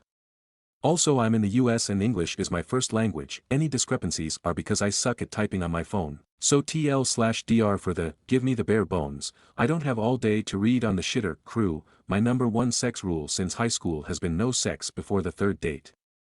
I recently broke that rule with a handicapped guy, and now my childhood best friend is pissed and grossed out because she thinks I have some weird kind of fetish. Context/full story, I'm a 28F. My childhood best friend we'll call Jess is also 28F. To put it simply, I don't think I'm any kind of prude, I just don't really feel comfortable with casual sex, never have. My best friend knows this and has teased me about it lightly in the past. She's been in a long-term relationship for the last 3 years, I've mostly been single while working on my degree and starting my career. Jess lives in another state with her boyfriend, so we don't hang out much anymore. So about a month ago I had a first date with a guy I'd been talking to for a bit, thought it was going places, but he gave a weird vibe on the date and I cut and ran early. On my way home I stopped at a local pub, figured I'd have a drink to unwind and people watch till it wore off. Tipsy driving is still drunk driving IMO. I get there and it's pretty packed, Friday night and all, and there was no seating room at the bar. Took my drink and looked around, most of the restaurant side of the pub was someone's birthday party, but there was a small table with a seat open off to the side, with a guy reading a book there. So I say EFF it, I'm a social person and what's the worst thing that happens? He says no. So I ask if I can sit there for a bit, I promise we don't have to talk or anything. At this point I feel like I've fucked up because this guy up close is the hottest man I have ever seen. But he just smiled at me and gave an enthusiastic, sure. A few minutes later of me sipping in silence and he says, I don't mind talking, if you want to.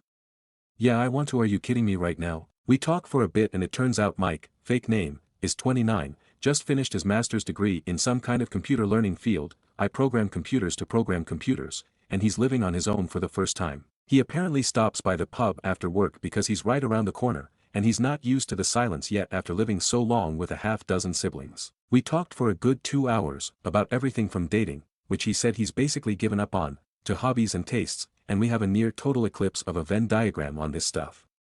I eventually sort of blurted out that I don't know why he'd give up on dating, this is the closest thing I've had to a good date in forever. Shooting my shot obliquely here LOL. He gets kind of an odd look on his face and says, tell you what, I have to go to the bathroom, but when I come back I'll ask you out for real. Weird, but okay. Then it all clicks, because he doesn't get up to walk away, he just rolls in his wheelchair.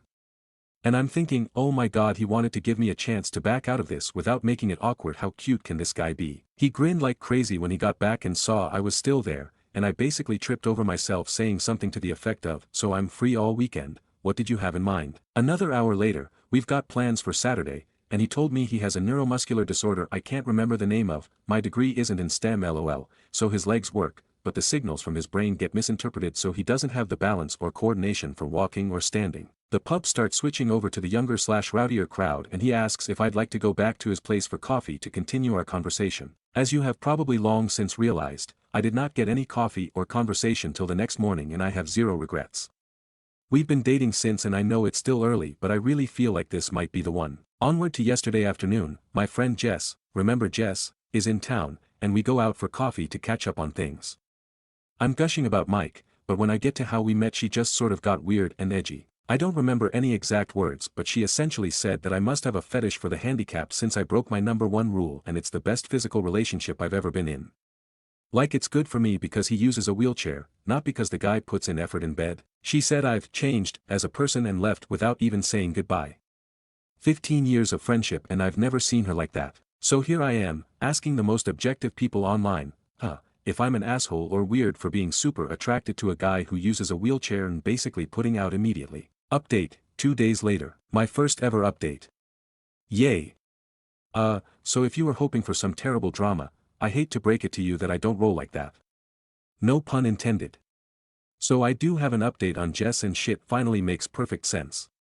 And I have a slightly NSFW but funny story about Mike, because this guy is just the best, y'all. Okay, so first, I finally messaged Jess yesterday and said basically, I'm still hurt by what you said, but after 15 years of friendship I'd never forgive you if I didn't at least ask why you snapped at me like that.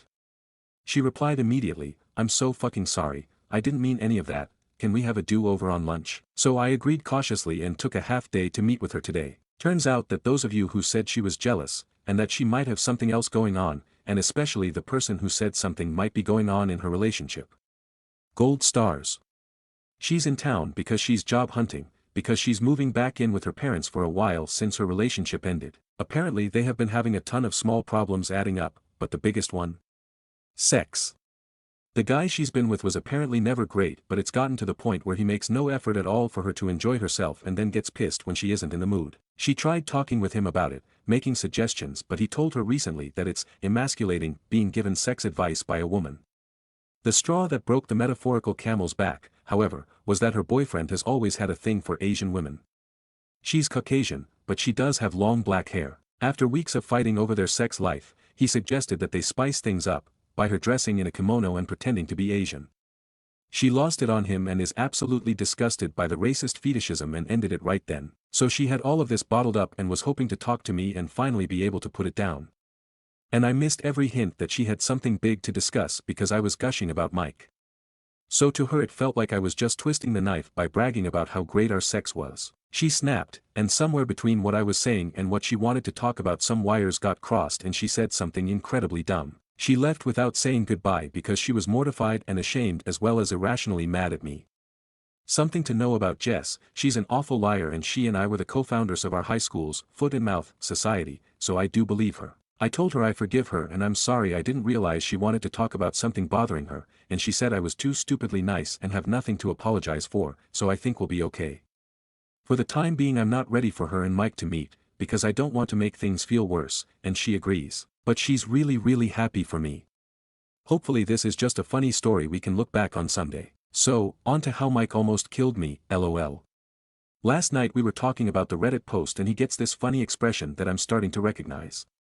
And he goes, how do we know you don't have a fetish if we haven't at least tried it in the chair? And I'm like, are you serious lol? He said he's never attempted it, because, cue tears, he's never felt so comfortable with a partner before. Well, his chair has what is essentially like a parking brake thing. Or it should, it's unfortunately broken and apparently getting them fixed is an expensive pain in the ass. He doesn't use it that often so he hasn't made it a priority. And there's this thing called Newton's third law, you know how every action has an equal and opposite reaction. As it happens, when you're trying to, get the motion of the ocean going, in a chair with wheels that aren't locked, there's a sort of counter motion that starts and fucks it all up. So we were going nowhere fast except for inching along the floor in his bedroom. And laughing at the silliness, which isn't helping. Eventually he just stops and says, maybe we can get some of those wooden block things they use to keep little planes from rolling away, like in Indiana Jones, you know. I absolutely lost it. Like laughing so hard I'm in tears, he's giggling half at the situation and half at my reaction, and everything just keeps setting me off again. Finally I get it under control, doing some deep breathing exercises and shit, and I look at him again. And he pulls the straightest face he can, and says, for the love of God, Dolly. This sure is uncomfortable. Folks, if I had asthma I would have fucking died right there. I laughed so hard I think I pulled a rib.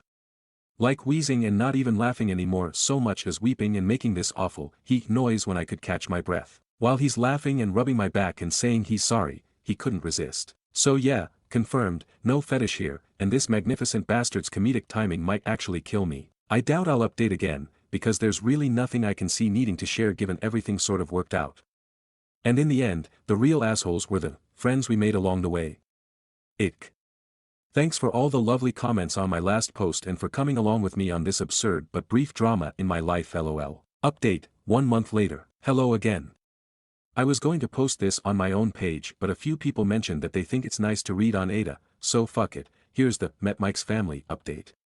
And it's a doozy, or at least felt like it at the time for a girl who grew up with a small, dysfunctional family. So first up, you know what people, at least me, don't think about when dating a guy who's always sitting. Height. I know he's taller than me because we cuddle a lot, and he's taller sitting on the couch, but I didn't really get it. So we drive up Friday night after work, actually south and west, lol, but to my brain it's always up, in his vehicle, which is modified to be driven entirely using his hands. Neat, right? He's a really good driver too. One more green flag. We get to the house, and it's huge you guys, lol, like not a mansion, just kind of a sprawling one-floor rancher. Real estate was wild back in the day. Anyway, we get out, and I meet his mom. I'd like to point out I am no slouch, I'm 5'7". His mom is towering over me. But she was the nicest lady ever. We go inside and I meet his dad, who funny enough is apparently the only short one in this family, and his youngest sister, who is living there with his 1-year-old niece. She gets up to hug me and she is also really tall. It's already a bit late then, so we eat and head to bed. I get to see his cute as shit room from when he was a teenager, and I casually ask, hey, so, I don't know how this works and stuff, but how tall are you? And Mike is all, I don't know, like a bit over 6 feet 4 inches. Been a while since I checked. A bit over 6 feet 4 inches. So, is everyone in your family tall? Kinda. We met the Nordic basketball team he calls a family properly the next day. Actually they're Irish, but they're blonde and tall so it conveys the idea better. The only one of reasonable height, and still taller than me, was his oldest sister, lol. They are also loud. Like not really shouting or anything usually, just, present. Mike is a lot different around them, but in the cutest way, like he just beams all the time and you can see how happy he is to be home. One of his brothers put him in a headlock and gave him a dang noogie as a greeting, and got elbowed in the side for it, and all of them laughing. And his mom smacked one of his brothers with a rolled-up magazine for putting his feet on the table. More laughing. Just, intimidating but in the happiest way imaginable. I'll admit I was a little shut down for a bit, but Mike kept checking in with me to make sure I was okay, and they were all really nice, so I got into the spirit after a bit. I mentioned this in another comment, but Mike has a special sports wheelchair he uses for, well, sports. And he and his siblings play basketball. And he is good. Apart from just having a hell of an arm, he's quick as hell. And this magnificent bastard that I love will absolutely, purposefully, gleefully run someone's toes over. He AIMS for it. They all have this yank back the foot maneuver that's hysterical to watch. So it was this crazy day of loud people playing and having a blast, nieces and nephews running around, and just noise. My ears are still ringing. The food was catered in advance because his mom had 7 babies. All I make on Mother's Day is margaritas. They also have a pool. It's a bit chilly still but the pool is heated so we actually all got to swim, which was a lot of fun because I got to show off that I too am athletic. I can do a backward somersault off a diving board. Yeah. I'm a real catch lol. They at least pretended to be impressed. We all stayed up late drinking and bitching that it was too overcast to see the aurora, boo, and I had the worst hangover I've had in a while on Sunday. We slept in a bit late, and then joined Mike's family for the barbecue part of the barbecue weekend. His dad can grill, people. And he's fast, food coming off the grill at lightning speed. I asked Mike about it and he laughed and said, there was 7 of us to feed. Ever see a nest of baby birds? He had practice. Which, fair enough. I don't have much experience with babies, but I got to hold his youngest niece, the one living at home with his sis until her husband gets back from deployment, and we had a light talk about kids in the future. I told him that I never put much thought into it but if they were going to grow up in a happy home like his and not how I grew up, I'm pretty sure I'd be open to having them with him someday. But later. I need him all to myself for a while first. He seemed really happy about that, which makes me feel all goofy and happy. I'm sappy. We had to drive home Sunday night, but before we went his mom hugged me and said she's never seen her son like this, and thanked me for taking good care of her baby. And asked if we'd be back for the 4th of July or if we were doing something with my family. And I tried to be all, no, we'll be here if you don't mind. I don't see them much, and I think she caught on that there's more to the story, so she just hugged the shit out of me, Vikings, all of them I swear, and told me she can't wait to see me again. My ears are still ringing from all the noise and chaos, but it was an absolute blast and I can't wait to see them again in July. Also, pretty much sure Mike is the man I'm going to marry. I literally can't think of a single reason why I would ever let him get away. Anyway, thanks for reading, hope you all had a lovely weekend, and those of you who got to see the aurora, I'm happy for you, but you suck, lol. Update, again, dating a disabled guy, 4th of July. As I've gotten a ton of requests for updates, I figured I would let you guys know how things are going in my world.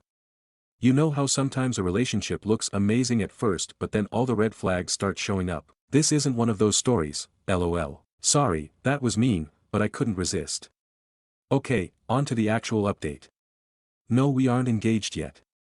Yes, we have talked about it in the context of how seriously we are taking things. No babies yet either, obviously, we are diligent about birth control.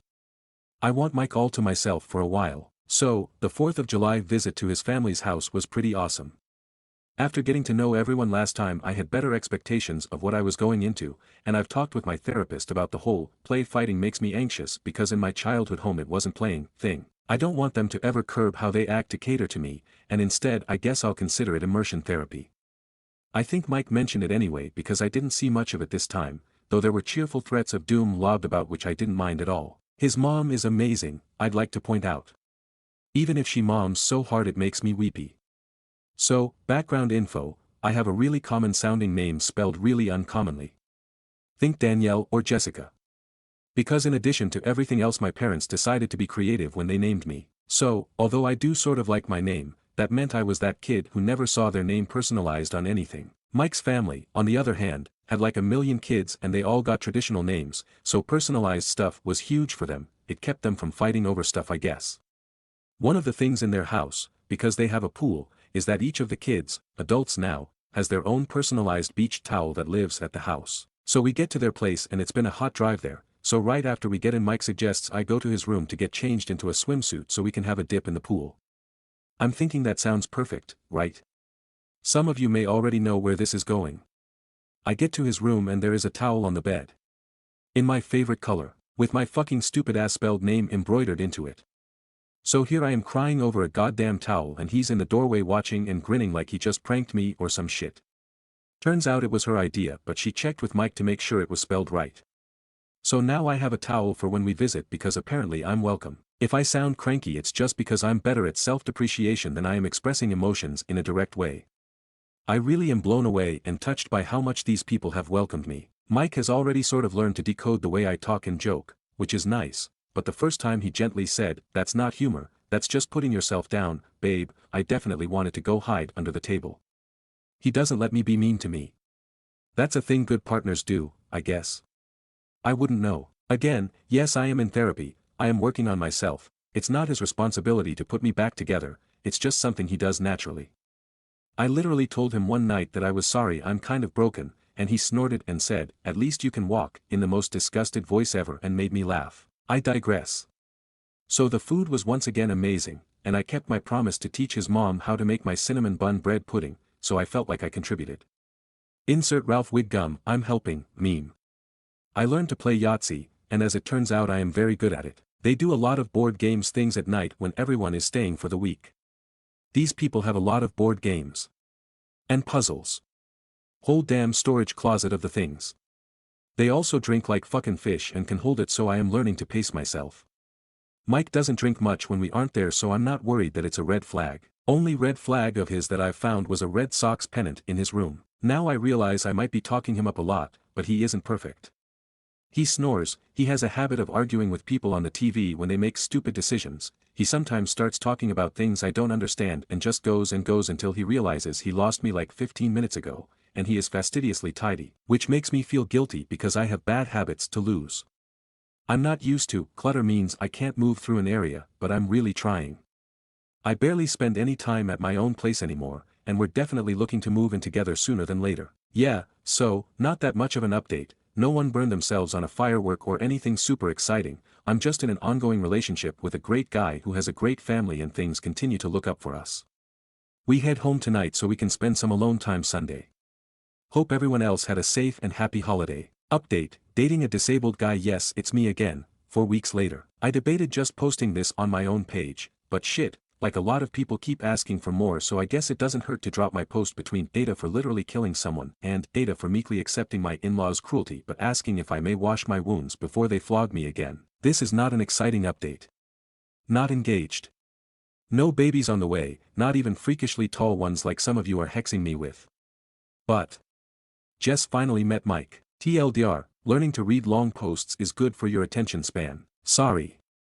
I mean, I'm not sorry, I feel compelled to open with a joke and I don't know why.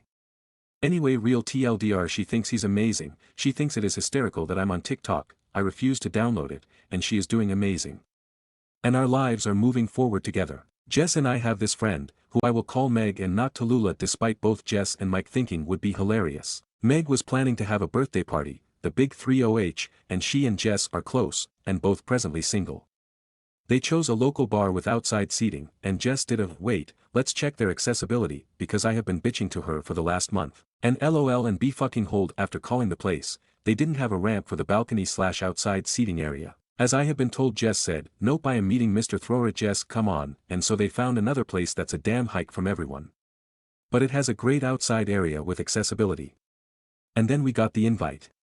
Through Facebook because we are all basic, I guess. And Mike was stoked because they have this awesome beer selection, full stop. I hate hops so. Then Meg told us that, no, I am not using Tallulah for the 15% of you going, oh but that was such a better name, they chose it because Jess wanted Mike to feel welcome. So hats off to Jess for making the comeback impression of the century, I guess. The birthday was fun and silly, and everyone in my immediate friend group met Mike and loved him. Tons of laughter, everyone drank way too much, but fortunately we had enough heads up for a planned motel stay. Why yes, I do own a UV flashlight, why do you ask? So we and a bunch of other people didn't drive home. We actually had brunch in the bar the next day, it was absolutely awesome and I am ruined for pancakes because fluffy. Once again, I digress. Jess and Mike hit it off and she told him literally every story. I didn't want her to over brunch, and it all was great apart from the persistent hangover. I crashed at Mike's again. And then he asked what it would cost to break my lease, because he hates the mornings he wakes up and I'm not there. So the next upcoming week and a half or so is going to be insane while I pack up my whole damn life and shove half into a storage unit and the other half into his apartment, and then we'll be living together. I know it's too soon. He does too. We've decided we're idiots and just going for it. My landlord is a lady who is a bit on the older side and isn't charging me for breaking the lease as long as I leave the place ready for a new renter, so I may respond to comments for a bit right away but expect a lot of silence for a while after. True TLDR, best friend made a good second impression, and I'm moving in with Mike ahead of schedule. I should be worried but I'm actually just really excited. Wish me luck. Update, dating a disabled guy, and this headline gets more and more awkward, so probably dating Mike with the wheels from now on, 7 weeks later. Hey. I get a lot of messages asking how things are going, but I kinda hate when people update every 5 minutes with the "my neighbor looked at me sideways" updates after 3 paragraphs of recapping drama. So for those not invested, still with Mike. He's amazing. I will marry him. We live together now. It's been trying. As in he is trying not to laugh at how inept I am at cohabitation. I am really good at not leaving stuff out, now, so there's improvement. He doesn't infantilize, oh Reddit big brain word, me at all, but he definitely gives me the grace to an absolute idiot. I appreciate it. We are not engaged, guys, it's been half a year, come on, I'm writing a book about our relationship. It starts with, my name is, and the rest is just notes. Don't hold your breath. Jess moved into my old apartment. Yes, my former landlord is the goat.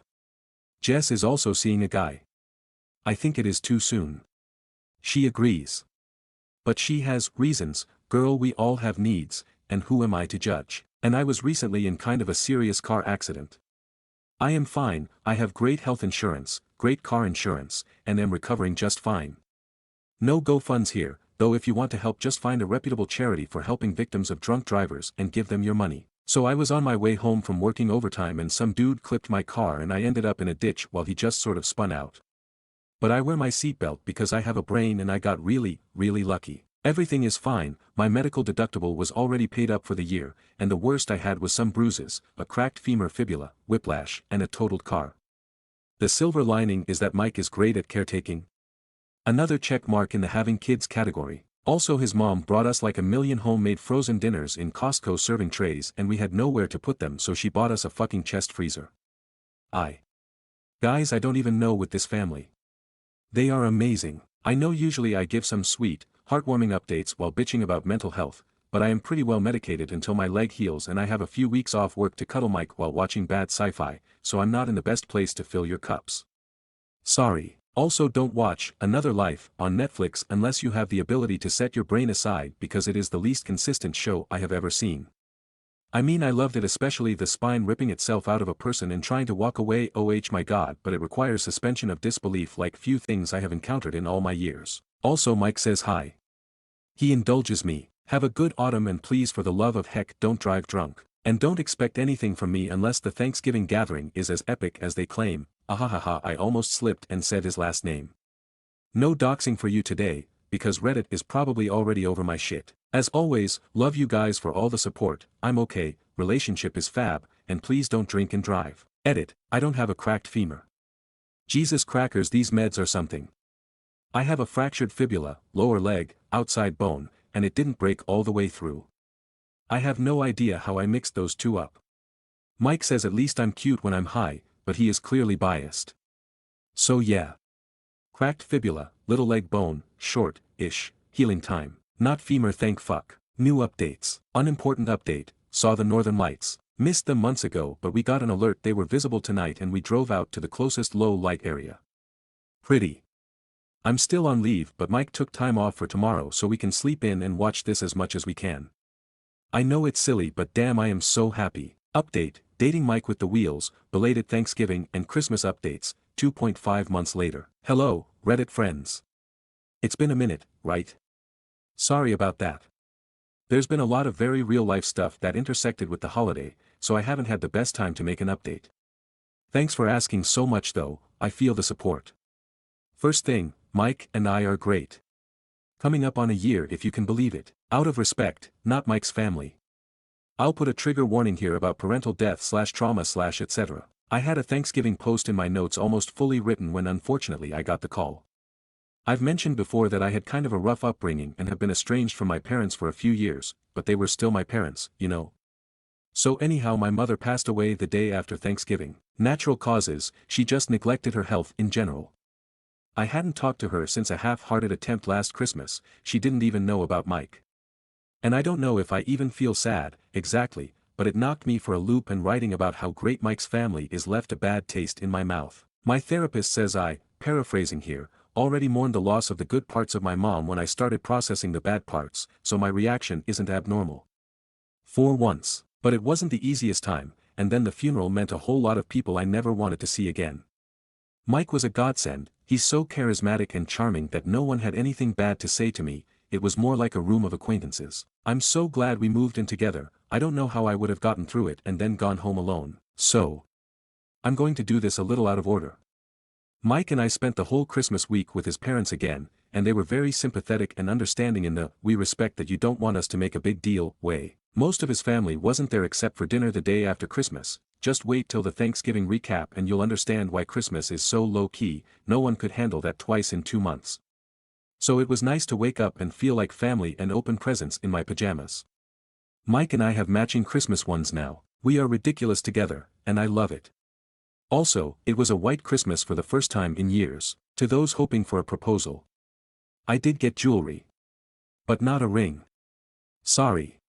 Believe me, it's on the table and where we feel we are headed, but we're not rushing things. Also, given everything going on, it wouldn't have been the right time. But I got a lovely pendant with my birthstone and real diamonds, so I was very spoiled. Christmas dinner was good and catered, and a lot of chaos and kids and presents, and I missed most of it because I had a pretty bad headache and it was just a lot at once. But I was there for pictures, and everyone kind of accepts that I'm the future wife even without a ring, so I feel nice and included. Sorry that this update is on a bit of a downer note, I know I don't really sound like my usual upbeat self, but I'll get back there once the holidays, seasonal depression, and stuff is behind me. That's why I saved my Thanksgiving post for the end, to hopefully go out on a high note. The Thanksgiving Recap. Hi all. I get a lot of requests for updates, so I thought I'd share how things are going, now that Gluttony Day is behind us. Mike and I are happily cohabitating still, things are well on most fronts.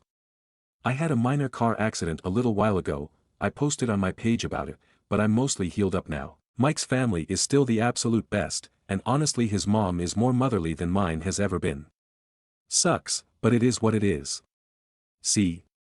That line right there, ouch. I'd been warned that Thanksgiving is sort of their big holiday, since a lot of the family spends time elsewhere on Christmas. And that it's a bit of a spectacle. But Lord Almighty, I was not prepared for this shit. So, things you need to know, there is some weird battle of the sexes thing they do. A few years ago Mike's mom pointed out that the family kept getting bigger and it was harder to make enough turkey for everyone. So the kids got together, and everyone takes credit for the idea, and bought their dad one of those turkey deep fryers for Christmas. So Thanksgiving rolls around again, I so wish I'd met Mike sooner to see it myself, and thanks to the combination of beer and, I'm sure we can figure this out, apparently their dad set fire to the lawn. At least no one was hurt, apart from pride. But after that there was sober practice, and now mom's turkey versus dad's turkey is this whole thing. Like there is literally shit talk the whole day. People are set up into camps. I joked we needed team shirts and I think they actually want to do that next year. It was all pretty hilarious and casual, and they had like 3 damn tables set up. Don't worry, Reddit. I made sure no teenagers were being parentified or unliked in-laws were being forced to sit at the kids' table. Actually I was low-key jealous, they got crayons and coloring books. The food was all amazing and all hands on deck except for me because his mom refused to have me on my feet even though my leg is basically fine now. Mike kept bringing me stuff, it was so cute y'all. I can't even put into words how much golden retriever energy this boy has. If you're wondering who made the better turkey. Ooh man, it's hard. Mike's mom does a brine, Alton Brown is the goat, but there is something about fried turkey skin that is just next level. So I'd say it's a tie, and that's not just me being diplomatic. I ate so much that I barely had room for dessert. It was fantastic. I never fall asleep in the car, but I was passed out on the drive home. We had kind of a second Thanksgiving at home the next day from the leftovers, and I probably just put on 50 pounds. No regrets. Anyway, I'm off to sleep the bird off. I hope you all had a wonderful turkey day and a great Christmas coming up. End recap. So there you have it. I'm okay, we're okay, and I'm looking forward to 2025 being even better than 2024. Happy New Year's and I wish you all the best. Stories number 20. Aita for saying I'd cheat on my wife for more money and a better job. I, 23F, and my girlfriend, 21F, recently went to my family's house for an early Thanksgiving. My family are all amazing cooks and like to assign other people with stuff to bring. I, being a horrid cook, was assigned board games and paper plates. This was my first time being told to bring something and the first time GF would be meeting my parents, so I decided to go all out. Me and GF went out to a local game store and bought a few things. Here's the important bit, I got the game of life. Call me nerdy, but I like the game so much because I roleplay and act as my character in-game. My family likes to join in too, so sometimes it escalates into full-blown improv with a board game. However, I failed to tell GF that I would be acting. That was definitely my bad. The evening was going great, I was introducing GF to my family and they really seemed to like her. Then we busted out the games. We first played Monopoly, which I was also role-playing in with my brother, 28M, and then we played Life. I was a struggling French man who abandoned college to pursue his dreams. My brother was now my sister who went to college and hated me. My aunts and my brother's wife, BW, were a gang, and GF was just soaking it all in. At some point, BW started to harass me because I married a pink peg. I can't quite remember how it devolved into me saying I'd cheat on the pink peg for more money and a better job, but I'm very aware I said it, and in a very poor French accent at that. I didn't think much of it, given that BW was saying worse things about her blue peg, but on the drive home, GF absolutely blew up on me. Not just loud stern talking to bad, but I had to pull over in a gas station parking lot because I couldn't focus bad. GF was mad because if I could do that to a pink peg, then what would I do to her for a better life? She also thought that the French accent was offensive. My family is fully French and so am I, so that really confused me. Maybe it was offensive because it was bad. Since we were already at the gas station, I offered to go inside and grab her some snacks, but she denied and said she would come inside with me. I hoped we could talk it out while we shopped, but instead every time I would pick something up, GF asked if I would cheat on her for said item. We got home and she's been giving me the silent treatment ever since. This is the first time she's ever acted like this towards me. I asked some of our friends about it and have gotten mixed opinions. Am I in the wrong here? Any advice on how to get her to talk to me again? Update. Hello. I posted here around Thanksgiving asking about a situation between me and my girlfriend. Thank you guys for the advice, it helped me have an important talk that GF and I needed to have. Here's a super quick rundown of the OG post. I, 23F, and my girlfriend, 21F, went to my family's house for an early Thanksgiving. Her and I brought the game of life instead of a dish, and the game ended up with me and my family acting as our game characters. In character, I said that I'd cheat on the pink peg I married for more money and a better job. On the way home, GF started screaming at me for what I said and then gave me the silent treatment. Aita. A few days after the original post I asked GF to sit down on the couch with me and discuss the situation. It was like talking to a rock, she just sat there with her arms crossed as I talked about how much I disliked the silent treatment. I ended it with saying, if refusing to talk to me is the only way you'll face problems then it may be best if we break up. That caught her attention because she started screaming at me again about how breaking up over something so little was immature and that I was blowing this entire thing out of proportion. The entire argument ended with her storming out of our house and screaming that we were over. That happened at the beginning of this month, and I wasn't going to update but something happened last night that made me post this. She hadn't moved her stuff out and asked to come over while I was gone to collect it. I told her she could come over that evening. When I returned home, multiple of my things, books, clothes, hair products, jewelry, and dishes, were gone. Including my cat, and none of his stuff. I am so stressed, he's an F1 Savannah cat, and since she's staying at a friend's apartment I know he has no space and zero enrichment. I'm thankful that he'll tear that place to shreds, but they don't have the means to take care of him and he may be in danger. If you have any advice on how to get my cat back I would greatly appreciate it. I'm devastated that I may spend New Year's without him. TLDR. GF broke up with me over a board game and stole my exotic cat, advice needed. Stories number 21. Coworker appears to be using my traumatic emergency to undermine me at work. I've, 29F, officially had it and I'm commencing a campaign of, relatively benign, psychological warfare against one of my coworkers. I'll call him Dan. Dan started at the company in November 23rd and seemed cool at first but I have slowly grown to find him very annoying. There are too many examples to get into but I would describe him as an entitled, impertinent sourpuss with a nicotine addiction and a self-professed problem with, following the rules. WTF, why would you brag about this at work? He is my same age and role. FTR, I also arguably have a nicotine addiction but I don't make it obvious in my fucking place of work. So, a few days ago I regrettably had a horrifying emergency on my way into work. The whole ordeal unfolded very quickly. And while I was unmuted on a work call with my whole team I don't want to go into details of the emergency but it involved me getting caught up in an altercation that had nothing to do with me but resulted in me having a very public panic attack that my entire work team also heard over the phone. I am diagnosed with panic disorder. Edit. I am not supposed to discuss the details of this situation, as it is an open case with local law enforcement. On my way to work, I was arrested, and I was held in jail for 36 hours. I had a panic attack while being arrested, and then 5 more while I was in jail because I was denied access to my prescribed medications. You can pass your judgment on whether I deserved it, but you don't fucking know me. My other co-workers, my family, my friends, and the larger local community, not the cops, have been extremely supportive. Think what you want but fuck the police and I will probably never be able to trust them again. I was indisposed in jail for a couple days after the emergency, and once I was able to return, my work computer was still in my office building, which I ultimately never reached, so I couldn't do any actual work beyond sending emails/messages off my phone. Almost all of my coworkers, who I've worked with for about 7 years now at this company, were incredibly supportive, sent me kind messages, and were generally concerned for my well-being, having directly heard me go through this ordeal in real time. And I still feel mortified, so their support really means the world. A few coworkers even contacted every single person I had scheduled meetings with to let them know I had an emergency. They seamlessly picked up my critical work tasks and offered to drop off my computer at home for me. I mean, these people rock and that's why I've been at the company for 7 years. Dan, however, has appeared to have seized upon this opportunity, my traumatic emergency, to highlight my shortcomings. In the immediate aftermath of the emergency, when my coworkers were exchanging messages of support and concern about me, Dan sent no such messages and he didn't ask how he could support. Instead, he inserted an absolutely useless recommendation into the team group chat about how I could have avoided this emergency in the first place. He immediately tried to turn my trauma into a learning moment, as if it was so obvious that this would have happened to me because of the choices I made leading up to it. She was asking for it in that dress, if you ask me. Gross. Then, I am finally recuperated enough out of jail to look at my phone a couple days after the emergency. I get a message from a PM that I work with, asking me about the status of a report that I had put Dan in charge of.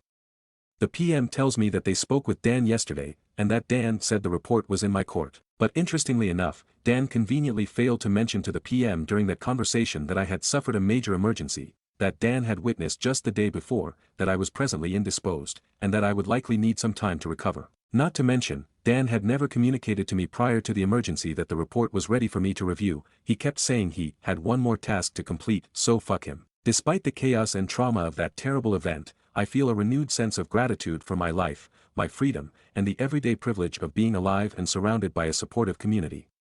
And I feel even more protective of it now. Things can change in an instant in ways that you couldn't possibly imagine. I truly do not have any more time for bullshit. And for this reason, I feel absolutely justified in canceling Dan from my life. I'm not gonna try to get him fired or anything like that, but I refuse to spend my days in close proximity to him at the office. We currently sit right next to each other in a 2-desk office space, but there are other desks in an adjacent office space that I can use, so I plan to move my desk away from his. He can say goodbye to any and all opportunities to support me on my projects. I no longer trust him to be a reliable and respectful team player. And most importantly, if he decides to confront me, which he might because he's actually alarmingly confrontational, I will calmly explain to him that I find his professionalism and working style to be unaligned with what I'm looking for on my projects and in my career. He'll have to find someone else to work with. Good luck, you piece of shit. That's all, thanks for listening. Update. Felt like posting an update, see original post. All my charges, for misdemeanors for resisting arrest, were dismissed because the police arrested me unlawfully. I am also moving forward with civil litigation against the police department. Boxing glove. Thought about just dropping it and moving in my life, but then I saw the police body cam footage and it is disturbing to say the least. Worse than I even remembered. It brought my partner and father to tears. They are not criers. My mother was simply hysterical and couldn't even get through the first few minutes. She said watching her child be held down and beaten while I was crying and screaming for help was entirely too much for her to bear. I'm shaking again, even recounting it now. Dan still works at my company, but we don't work together on anything anymore. I heard he got put on a PIP, but no one really confirmed that me, which is probably the appropriate course of action. I just stay out completely of his business. I'm doing great at work. I've always felt good about my job performance because, as I mentioned in the original post, I love my coworkers and my work really matters to me. I also stopped drinking, smoking, and am currently 10 days sober, which has been amazing for my productivity and my mental health. Still addicted to nicotine, damn ZWNS, but that's the next thing to go, taking it one step at a time. Thanks to all the kind internet strangers for your support.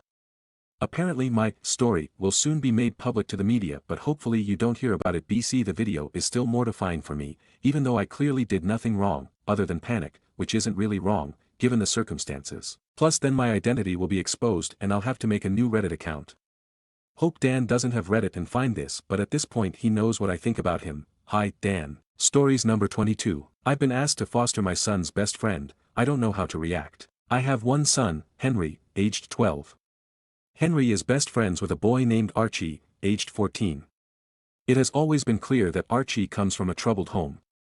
From what I can gather, and I do not have the full information, Archie's mom is a drug addict, and Archie has been on the at-risk register for a long while. Honestly, I don't know why it has taken them this long to decide he is being moved into foster care. Last Friday, I received a call from my son's school, saying they couldn't discuss it with me but asked if I would give them consent for my information to be passed on to Archie's social worker. I agreed, and not long after, I had a call from his social worker explaining that a section something or other was being put in place, which meant that Archie was going to be removed from his home and placed into foster care.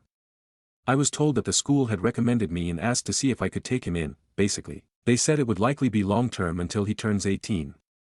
I honestly didn't know what to say. I was in shock. I have been unofficially supporting Archie for a while now. I pick him up from his house and drop him off at school with my son. He spends a lot of weekends at my place. On days where he doesn't come to my place, I make sure to pack him something to eat when I pick him up because he told me that his school lunch is his only meal most days. I buy him soap and deodorant, and I even wash his clothes for him. But supporting however I can and taking him on fully is a big jump. I'm a single dad. I have a decent job, but I'm far from well off. I live in a small 2-bedroom house, meaning Henry and Archie would have to share a room, which they do now when Archie stays, but it's only for short bursts. Plus, there's the responsibility of taking on another human. I was told that they had a lack of foster carers in the local area, so if I didn't agree to take him, it is likely he would have to move counties and schools. I don't want that. I was already having Archie stay with me for the 2-week Christmas holiday, so I asked if I could think about it and give them a firm answer in the new year. They agreed. Archie has not yet been informed about any of this. I've tried to make this a normal Christmas for him, as much as possible. My heart is telling me, of course, you're going to take that little boy in, but my brain is worried about the responsibility and cost of taking on another mouth to feed, another boy to clothe. At the same time, I keep thinking about Archie's situation. He has already had such a rough start in life, and I know he needs stability and care more than anything else. I can't bear the thought of him being uprooted again, losing his school, his friends, and the small semblance of normality he has here. I keep asking myself if I can really give him what he needs, and I don't know if I have all the answers right now. I've always taught Henry the importance of kindness, and I see how much he cares about Archie too. Part of me feels that this might not just be me taking on more responsibility, it's also about giving him the chance to grow up with a sense of love and belonging. So, I suppose I'm left balancing what's practical with what feels right in my heart, and I'm leaning toward saying yes. I spoke to my own mum about it, and she thinks it's an awful idea. She's worried I'm biting off more than I can chew, especially as a single dad. She reminded me that I already have a lot on my plate with work, the house, and raising Henry on my own. She said that taking in another child, especially one with a difficult background, would add stress and might affect my ability to provide for Henry properly. She didn't say it outright, but I could tell she's afraid this might make life harder for all of us, including Archie. I understand her concerns, honestly, I do, but I can't imagine just turning him away when he needs help the most. I told her that I haven't made a final decision yet, but that I need to think about what's best for everyone involved, not just what's easiest. And I haven't even discussed any of this with Henry yet, which will be a huge factor in my final decision. This has been a huge rant, and if you've read it, thank you. I just needed to get this out somehow. Update. I just wanted to come on and give an update. I want to say a huge thank you for all the responses. I genuinely didn't expect to receive so many replies, especially to something that was just meant to be a rant to get my emotions out. When I was asked to take in Archie, at first I felt honored. Then I felt worried about everything. I am quite an anxious person in general, and my thoughts were flooded with concerns about whether I'd be good enough to support Archie in the way he needs.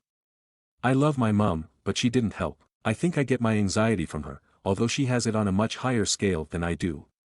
Every possible thing that could go wrong, she was texting me about all week. You're already stretched thin with work and Henry, you won't get one-to-one time with Henry anymore, how will you afford everything? These are real concerns, and I'm glad she brought them up because they gave me the opportunity to think about how I could mitigate them. A few of you mentioned the fostering allowance, which I knew about, but I couldn't find any concrete information on how much it would actually be. Every source online seemed to give a different answer, but none suggested it was very much. However, as some of you advised, I called the social worker's office and said I was seriously considering taking in Archie, which they were thrilled about, but I needed to understand the finances first to see if it was feasible. They said they couldn't provide exact numbers, as every case is different and it isn't decided until a placement is found. However, they told me the minimum would be around £190, about $240 US, per week, and that it would likely be completely tax-free. Additionally, I'd receive a significant discount on things like council tax. That was honestly a lot more than I expected, and much higher than most of the figures I'd seen online. They also put me in touch with some other foster carers who answered my questions, which was incredibly helpful. This week has been very busy. I worked out my finances, added the estimated fostering allowance, and calculated how much Archie would likely increase my expenses. It worked out that I'd actually have a surplus compared to my current situation. Many of the foster carers I spoke to don't work full-time, using the allowance to supplement their income. I'm not sure if I want to do that, but they mentioned it helps to work part-time since fostering involves a lot of work, meetings, reports, and other responsibilities. On top of that, I'd need to complete training during the first year to become fully qualified. I considered it, and with the additional allowance, I could move to a 0.6 contract, working 3 days per week, while still covering the costs of moving to a 3-bedroom house. While that would leave me with slightly less disposable income, it wouldn't be a significant reduction. I've spoken with my work, and they said they'd support me if I decided to do this, but I haven't made a final decision. I don't want it to seem like I'm taking advantage of Archie's allowance. After sorting out the finances, I needed to talk to Henry. This was honestly the most important part of my decision. If Henry said no, I'd struggle to go ahead with it. I took him out and explained the situation. I didn't go into the details of why Archie is going into care, as it's not my story to tell, even though Archie himself has been open about his rough home life. I discussed the potential challenges: less one-to-one time, less privacy, at least in the short term while we find a bigger house, and so on. Henry was incredibly supportive. He said that he and Archie had talked about how they both wished Archie could come and live with us. I told him not to mention anything to Archie yet until I had the chance to speak with him, and he agreed. Yesterday, I arranged for social services to come over. Archie, his social worker, and I sat down to talk. They told Archie he was going to be placed in foster care. Archie cried a lot, I cried a lot, and he asked to see his mum, which the social worker said they'd arrange as soon as possible. In that moment, Archie didn't seem like a teenager, he seemed like a small child whose world was crumbling. Then they asked Archie if he'd want to stay with me. Although he was still distraught about being in care, he said he'd love to stay with me. We discussed what it would mean and how it would affect us. Afterward, Archie and his social worker spoke privately, and then the social worker and I talked. They expressed how thrilled they were about my decision and said they were pleased I planned to move to a bigger house soon, as Archie would need his own space, which I fully agree with. Normally, the boys spend most of their time upstairs playing Xbox, but later that day Archie came down and asked if we could watch a movie together. He sat next to me, rested his head on my shoulder, and said, "Thank you for letting me stay with you." Writing this, I can feel tears welling up in my eyes again. I put my arm around him and said I'd always be there for him. Today, Archie seems a little down, which is entirely understandable. I honestly expected him to take it harder than he has. To cheer him up, we're going to see the new Lion King movie, even though I hate those live-action films, but this is for Archie, and then going out to eat, letting the boys choose where. I might return in a few months to give an update on how things are going. For now, I'm just hoping everything will be okay. I know the first few months will be the hardest. Thank you everyone.